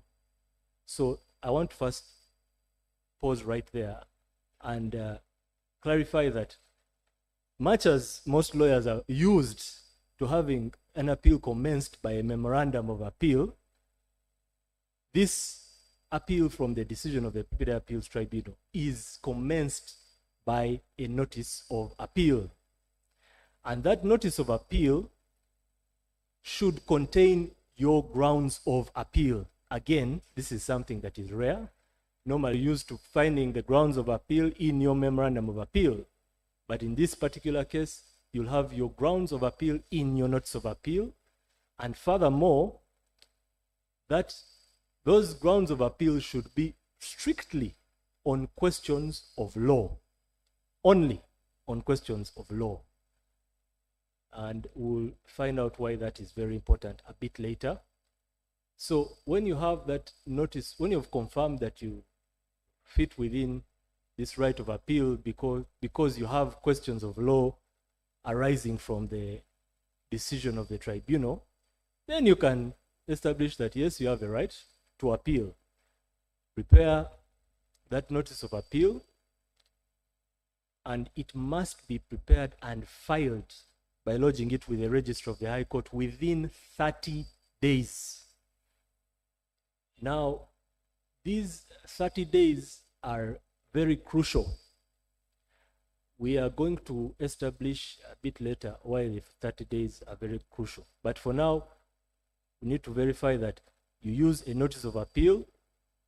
You must file it with the Register of the High Court, and it's restricted to questions of law only. You cannot appeal on mixed questions of law and fact. To this end, we are going to borrow from the appeals arising out of the Insurance Appeals Tribunal to the High Court. There is a case cited therein, Sanlam General Insurance Uganda Limited versus Finance Trust Bank. In that case, the court struck out 2 grounds of appeal because they contained mixed questions of law and fact. The appeals from the Insurance Appeals Tribunal to the High Court, just like appeals from the PPD Appeals Tribunal to the High Court, must be on only questions of law. So the court in that case struck out 2 grounds of appeal. Now imagine if those 2 grounds of appeal were your major grounds of appeal. You'd clearly be at a major disadvantage. So it's very crucial that as a lawyer, you make sure that you fit within the ambit of these provisions of the law. And how does court determine whether your grounds of appeal are questions of law only? The court will not look at the wording used in your notice of appeal where you just state the court, add in law, etc., etc., and assume that that is indeed a question of law. No, they will look further by going into the particulars of those grounds. And this was made very clear in that cited case, QISIJ versus UNBS and another.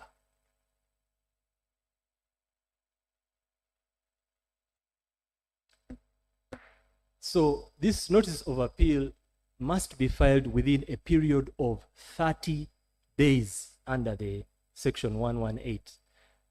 Because the law talks of 30 days, we will use the Interpretation Act to guide us, and we will know that those 30 days are 30 calendar days, not 30 working days.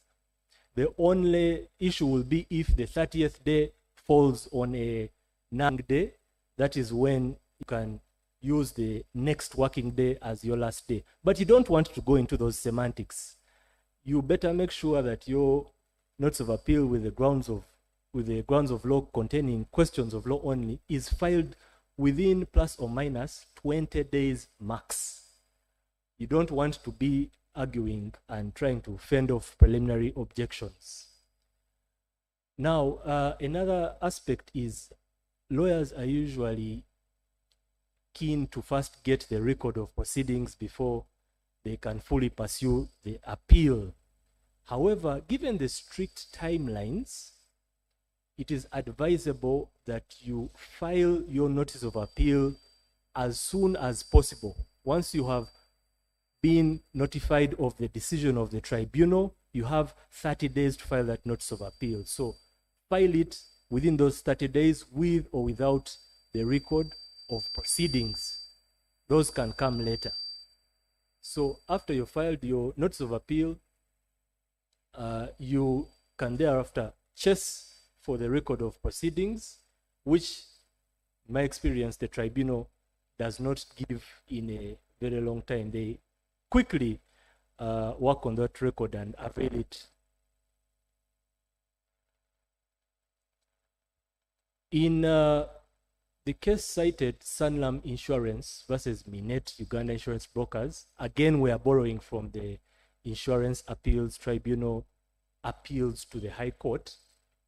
The applicant was seeking to have their appeal filed out of time, because just like with the Insurance Appeals Tribunal, in the appeals from the PPD Appeals Tribunal to the High Court, the 30-day rule can only be extended if you've been granted leave by the court.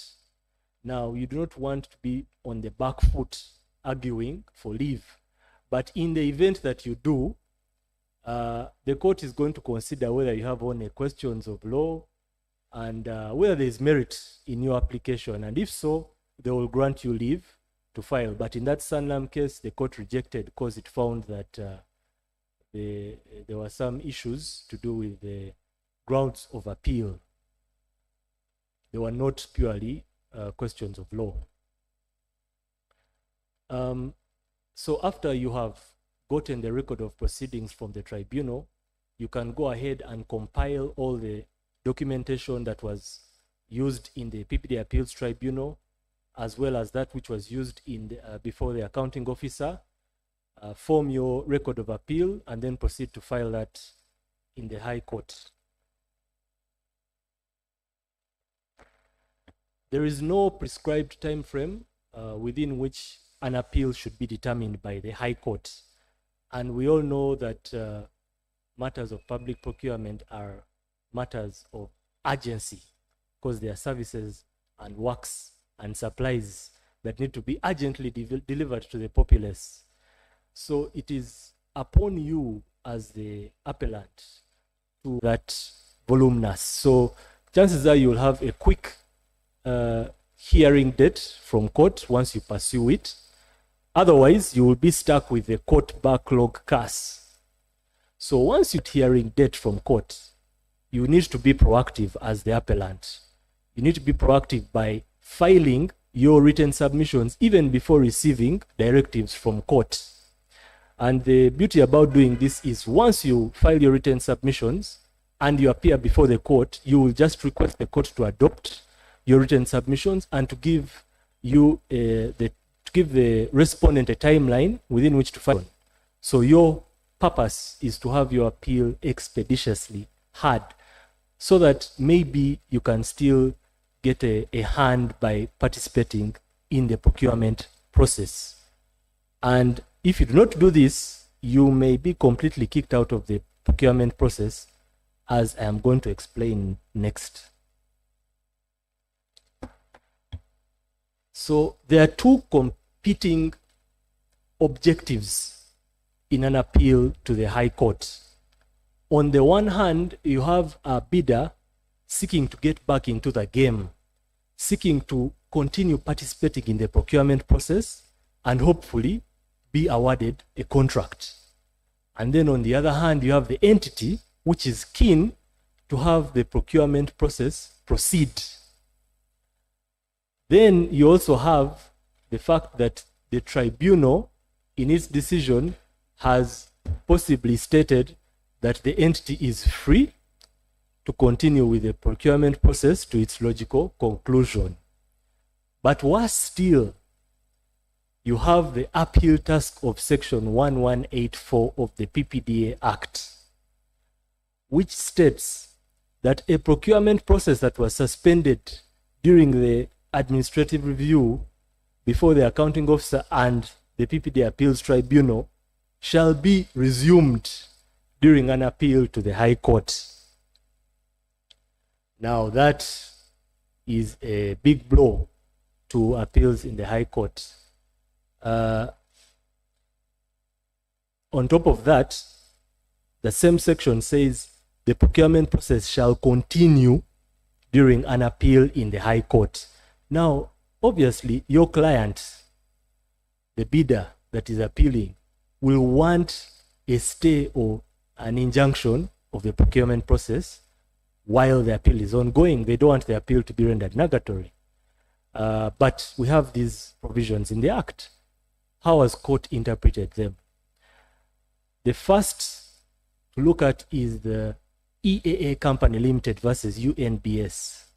In that case, the court established the principle following an application by the EAA company seeking to stay the implementation of the tribunal decision during the appeal. The court established the principle that as long as you have a public procurement process being undertaken and a tribunal has made a decision and that decision has been appealed to the High Court, Section 1184 bars the High Court from issuing a stay. So that was the principle established in that case. Following that case, we have the case of Rural Digital Media Limited versus Uganda Civil Aviation Authority. In that sought an interim order pending its appeal against a decision of the PPD Appeals Tribunal. Specifically, the applicant sought to prevent Uganda Civil Aviation Authority from signing a contract with the BEB. The court cited the EAA Company Limited case and decided that Section 1184 of the PPDA Act limits the powers of the High Court to grant an injunction. So there we go, listeners. We have two cases from the High Court coming out clearly to state that you cannot be granted a stay or an injunction once you have your appeal ongoing from a decision of the PPD Appeals Tribunal in respect of a public procurement process. That is the current position of the High Court. So the question that will come to your mind is, so why should I proceed with the appeal? The remedies that you can be granted on appeal under the Act, first, the High Court may make orders as it deems appropriate. This is a very general provision, but the specific provisions are: one, it can set aside the tribunal decision, that is self-explanatory. Two, it can order personal liability on the part of the accounting officer or any other person held personally liable for their actions or omissions during the procurement process. Now, on this remedy, I would like to say that it's very questionable. The reason why it's very questionable is that your appeal, you must remember, is an appeal purely on a question of law. That's number one. So you're not presenting any facts to the High Court to determine. Now, those issues to do with the culpability or liability of the accounting officer or any other officer would be matters of fact. And that is why that remedy becomes problematic. Secondly, the accounting officer and any other person have not been given a hearing. How do you find them personally liable without giving them a hearing? That would be a very major issue. They would definitely challenge it, and in my opinion, that challenge would be successful. So I think that remedy of personal liability is very questionable. And thirdly, as a bidder, your interest is not in fighting officials in the entity from whom you want business. It is to stay in the procurement process and benefit from the award. So I really think that remedy is questionable. The other specific remedy is the award of damages. Again, this award of damages is a bit questionable because to prove damages, you must lead evidence. Now, how do you lead evidence when you're handling an appeal that is purely on a question of law? It becomes an issue. So, again, I feel this issue of the award of damages is quite problematic. On top of that, you need to remember that down at the accounting officer level and at the PPD Appeals Tribunal level, you're not going to be granted any damages. The law does not permit those two organs to grant you damages. So how do you, at the tail end, on appeal, get damages? I think there needs to be some review of those remedies in the Act. So that There is one other issue regarding appeals. A question you could ask is, if I am unhappy with the High Court decision, what is my remedy? I am going to first give you the current position from the High Court, rather from the Act. The Act states that the High Court, the decision of the High Court on appeal from a decision of the PPD Appeals Tribunal is final. The High Court decision is final and binding. So you're not allowed to appeal to any other court from the High Court under Section 118. Now, on top of the finality of the High Court decision, we have had a case which is cited, EAA Company Limited and another consortium and UNBS versus QISIJ, where the presiding judge entertained an application for review of his decision on appeal from a decision of the PPD Appeals Tribunal. And in that case, the presiding judge entertained that review application and indeed proceeded to accept it and review his decision. Remember, review is restricted to matters such as errors apparent on the face of the record and arithmetic errors and clerical etc. Those. But there is a key element I would like us to consider and discuss. Under section 1186 of the Act, it has two, I would split it up in two parts. The first, a decision of High Court shall be final and conclusive. That is the position of the Act. So we have the Act coming out very clear to say that once the judge has made a decision on appeal, his decision is final and conclusive. So I put to you the question, can the judge review his decision? Does the law allow him to review in the presence of such a specific provision in the Act? This, I think, is worth consideration, and maybe someone can challenge it and have that EAA company case reconsidered, the finding in that, the decision in that EAA company case reconsidered because of that very clear provision in the law. The High Court decision on appeal is final and conclusive. So the issue is, can the High Court review its decision when exercising appellate jurisdiction from decisions of the PPD Appeals Tribunal? My personal opinion is that no, it cannot, based on that 1186 section. So those are my key observations on appeals in the High Court.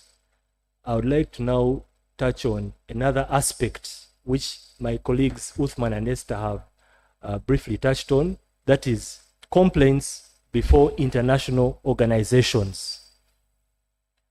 Now, I'm also going to touch on something my colleague Francis talked about, which I disagree with, but we have contrary views. As lawyers, we always have that. Section 3.1 of the PPDA Act was previously Section 4.1. It provides that if Uganda, the government of Uganda, has entered into an agreement with an international organization, and there is a conflicting provision between that agreement, between the provisions in that agreement and the provision in the PPD Act, the provisions in the agreement supersede the Act. That is a very generic and powerful provision. And as my colleague Francis has said, there have been various cases where the jurisdiction of the tribunal has been challenged on that basis, where procurements are financed by international organizations such as the World Bank, African Development Bank, and Islamic Development Bank.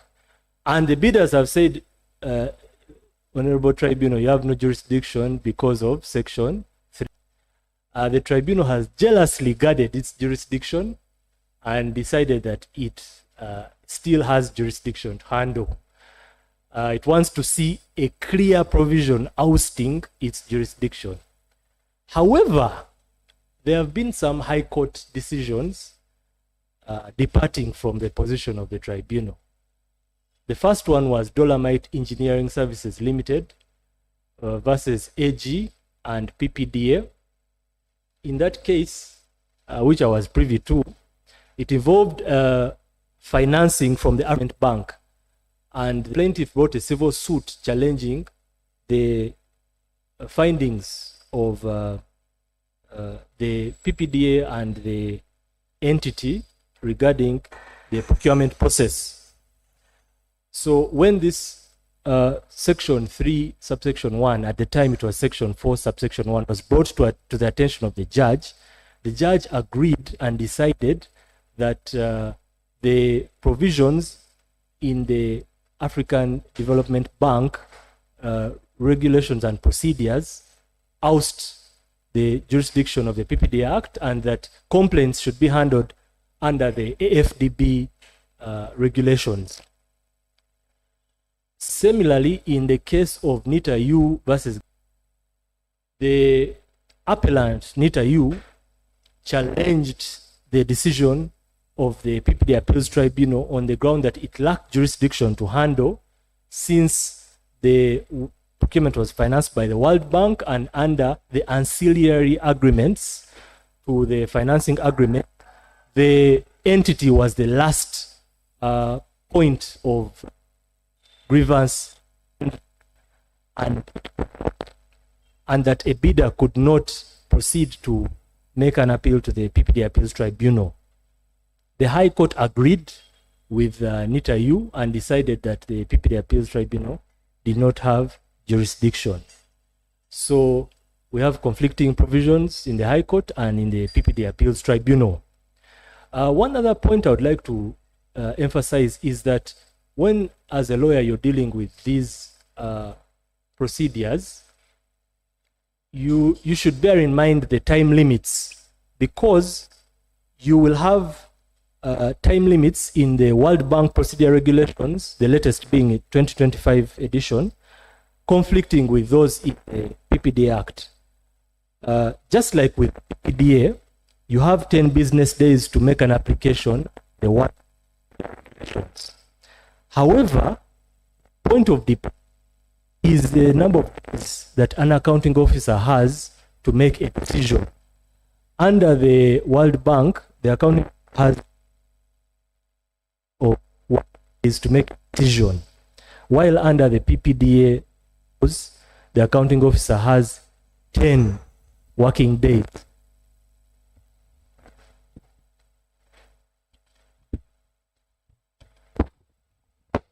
Thank you. So clearly there is a point of departure between the amount of time that the accounting officer has to make a decision. Now, this is very important because as a bidder, you ordinarily wait for the accounting officer's decision before you can proceed to make your application in the tribunal. Now, while you're waiting for the accounting officer to make his or her decision, you bear in mind that for World Bank and other international organizations, they have what they call post-review and prior review procedures, depending on the thresholds of the procurement. So for the higher threshold procurements, they will normally be subject to prior review. And also, depending on the country, a country like Uganda, which has a very high threshold for corruption, we have very many prior review procurements.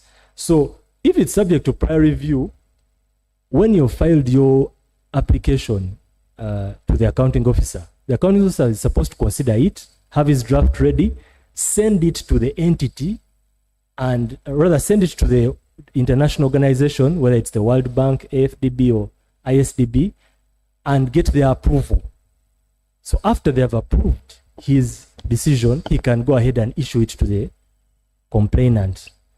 Now, that becomes a problem because there will be a time lag from the moment you have submitted your complaint to the time it comes back from the international organization. Now, you as a bidder, you can't wait. And as a lawyer, you're supposed to advise your client, let's not wait. You have to be proactive. So once you're not receiving the decision from the accounting officer within time, you quickly have to go proceed to the tribunal. And also because of that conflict between the World Bank and the PPDA in terms of time, this ousts the jurisdiction of the PPDA Act provisions under Section 3.1. So you rely on the provisions in the World Bank regulations as opposed to the provisions in the PPDA Act. So as a lawyer, you should be very keen to know, when I have received this matter to be handled, is it a complaint that can be handled under the PPDA laws, or is it a procurement financed by an international organization which is subject to a whole other procurement regime? After you've established that, you can properly have a way forward. Yeah, thank you for listening. That comes to the end of this presentation. Back to you, Osmond. Thank you very, very, very much, John Kalimera. And as he pointed out all through the journey of his presentation, many of those authorities were being cited from first-hand counsel experience as the counsel in personal conduct for one of the parties. So we thank you for sharing many of those insights from various disputes handled by the High Court and Tribunal in these matters. John, just to pick your brain a little further, there's in the appeals to the High Court, we mentioned a party. You were quite emphatic in distinguishing between a party as a person that may pursue such an appeal. Do clarify, this individual that is the best evaluated bidder, do they have a right of appeal? Are they would they be considered a party that can appeal if they are not satisfied with the outcome of the tribunal, the appeals tribunal? And I think you did mention that unlike the tribunal, court retains powers to extend its own timelines. So they are not as strict as the tribunal in relation to the timelines for presenting the respective applications before it. You just confirm that. And you, I felt you aptly captured the dilemma that is faced by an appellant before the High Court in regard to the pursuit of the proceeds of such an appeal. That when the best evaluated, or let's say the bidder who lost out and is now before the High Court, there is every chance that by the time they are done with the process in the High Court, the contract may long have been performed and the best evaluated bidder enjoyed the benefits of that contract. What proposals might there be, and this may come from other members of the panel as well, to better address maybe this conflict, as you rightly pointed out, between the public and the desire to have services and contracts executed versus the legitimate interests of bidders? That even though the High Court may find fault in the procurement process, even though they may find that the process was flawed to whatever degree, the passage of time may have overridden any genuine remedies that would typically come out of such a discovery by the court. May there be proposals on how this dilemma may be better addressed, or if we can expand the range of remedies available to such a successful appellant. Thank you. Thank you, Osmond. Yes, on the aspect of does a BEB have a right of appeal, the BEB has a right of appeal because the provision in section 1181 covers any party who is aggrieved by the decision of the tribunal. So although the tribunal may have made a decision in favor of the BEB,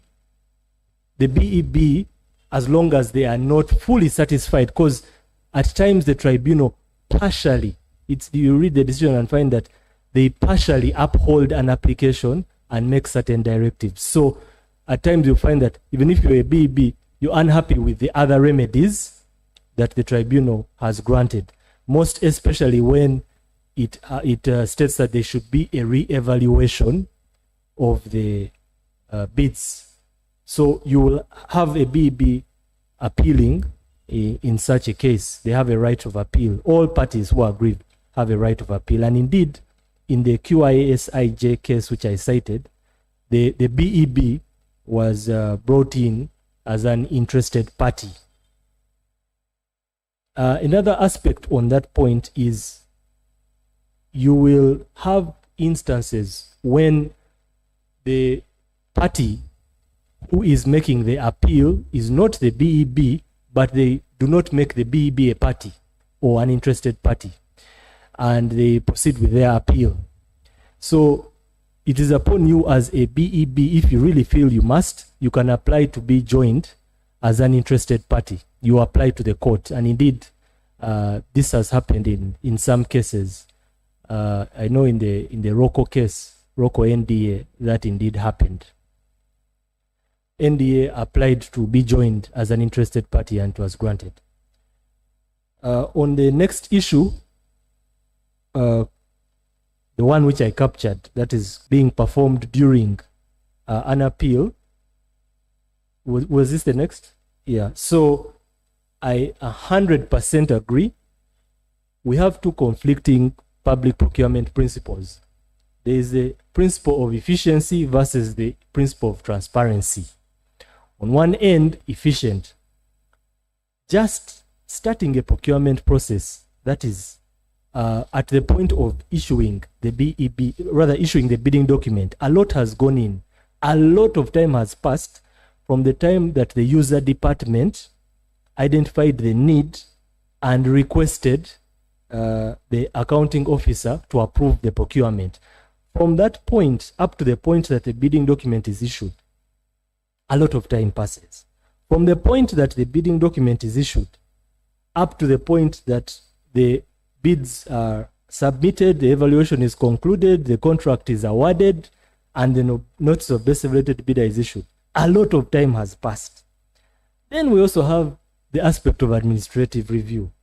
So it is on the basis of this time issue that reforms were undertaken, which Uthman talked about, the amendments in 2021, where the Public Procurement and Disposal of Public Assets Authority was removed as one of the stages in the administrative review process.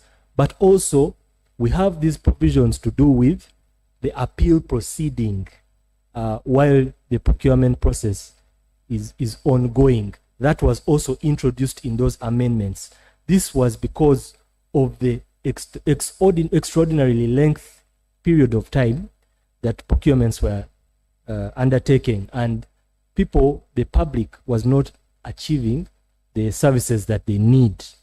So I would say that efficiency has trounced transparency in some respect.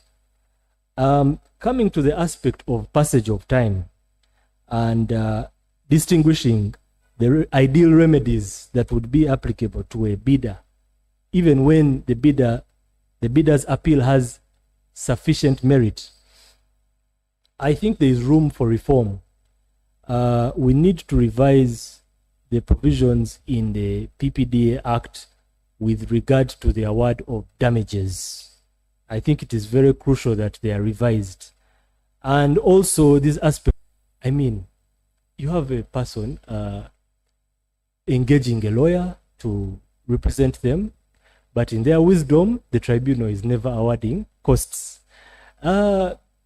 the bidder is meeting the costs in spite of the fact that they have been found to have a meritorious application in the tribunal. So I think there should be consideration of that aspect as well. Who meets these costs? Why is it that costs should always be borne by either party and not the party that has lost? I think costs, damages, we need to have some reform, and it needs consideration from all the stakeholders. Thank you. Yes, John, if I may trouble you with one more question from one of our members, Waswa Ronald, who asks, if we look at the post-award remedies, for example, a contract has been signed between the bidder and the entity, and now challenges of the interference from the entity arise. What remedy does the aggrieved have? I think the member is alluding to some post-contract challenges relating to interference from the entity and remedies that may arise at that point. I suspect that we may be going now to ordinary court processes.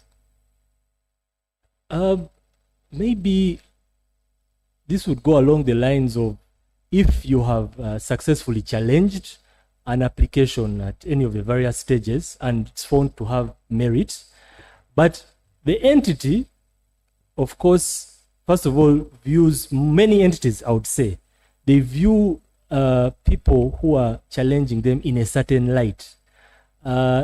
Nobody really wants to own up to their mistakes. That's it's human nature. And at times, when entities go before the tribunal, a lot of things are laid to bear regarding the mistakes or omissions on their part. So they can face it really rough sometimes in that process. And they will take it on you. They will blame you, who has been the successful party, and they will not want to engage with you in spite of your success. And that is why you will have situations like you having been, your claim having been found to be meritorious, and the entity being told to reevaluate or to take certain actions that would favor you. But the entity will do certain things like cancel a procurement process at that stage, just because they do not want to deal with you any further. So it is a tricky aspect, the balancing your need to have your grievances addressed, and justice and fairness and all the like, as opposed to taking into account the repercussions of that challenge. And I think this comes down to the policymakers and the way they engage entities.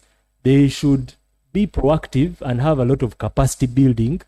I think this will go a long way to change the mindset of some of the officials in these entities. There is a big need for capacity building. Otherwise, legally, you can keep challenging and they can keep blocking. That has been, unfortunately, my experience. So you need to exercise some smarts and know how to go about the process. I will not delve into that. You should be able to figure that out. Thank you. Thank you very much, Mr. John Kalemera, partner with Muhumuza Kateva and Company Advocates, and senior practitioner in the public procurement law practice. Dear members, once again, join me in thanking all our panelists for their very, very, very, very generous deliberations this morning. Very insightful, very instructive, and definitely knowledge that has equipped us all in our own practice and should translate very soon into bills and cash in the bank. We thank you, we thank you, we thank you very much, our dear panelists. As your moderator this morning, Atwine Osmond, allow me to invite the panelists one by one to give us some parting remarks, maybe tips and guidance to respective parties in this, or stakeholders in this public procurement process.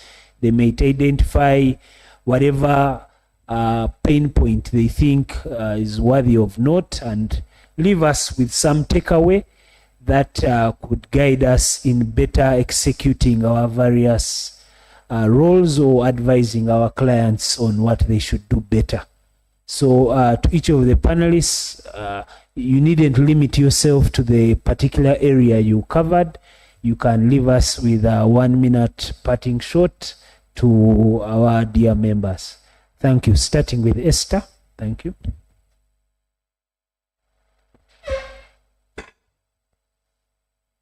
Thank you.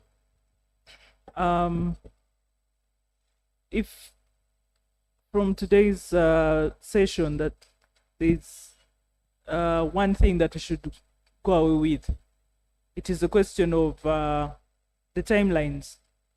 As my colleagues have emphasized, that the timelines for the complaints process are strict, and it is sad to see an otherwise meritorious complaint being thrown out because it has been filed out of time.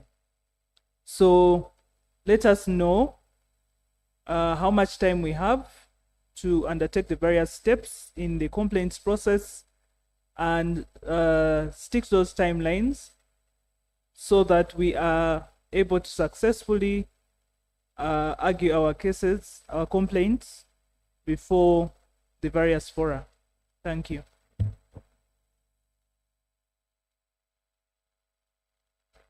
Thank you, moderator, and participants. Thank you for your indulgence and being on the call up to this very minute. Regulator, public procurement stands for transparency, accountability. As members of the bar, let's challenge the status quo. You've heard John saying let's challenge the status quo. We are open for discussion and opinion on areas which you think are not working well, so that we can reform the law and the practice for better service delivery. Thank you and have a good afternoon. Thank you, participants and my colleagues at this panel. The take home today is you have an avenue of appeal, satisfied the accounting officer. Follow our lead timelines.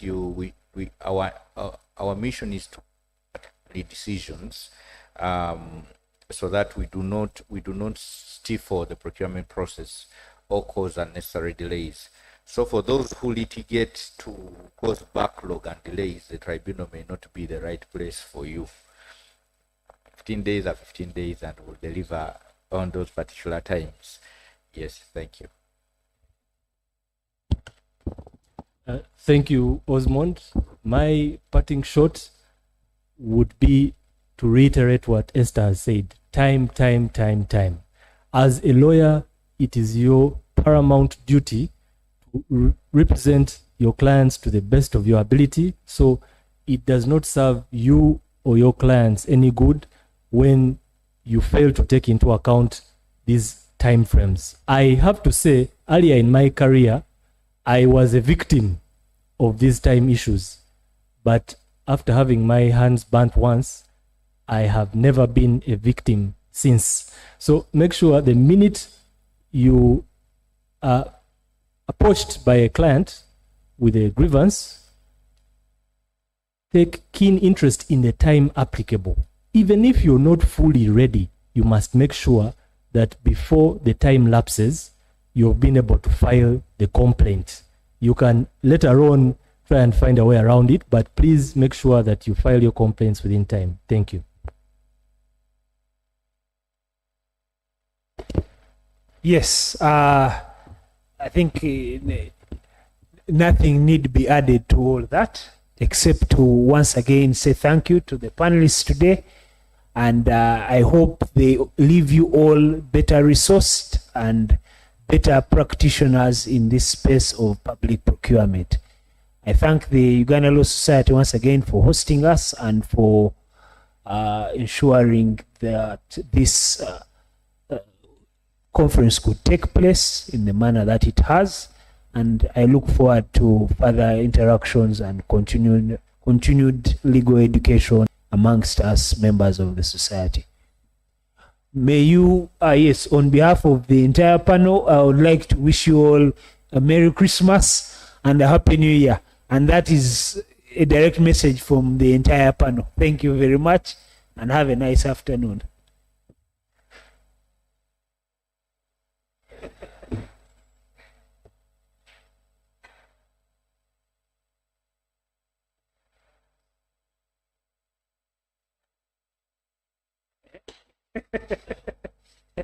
We drank water.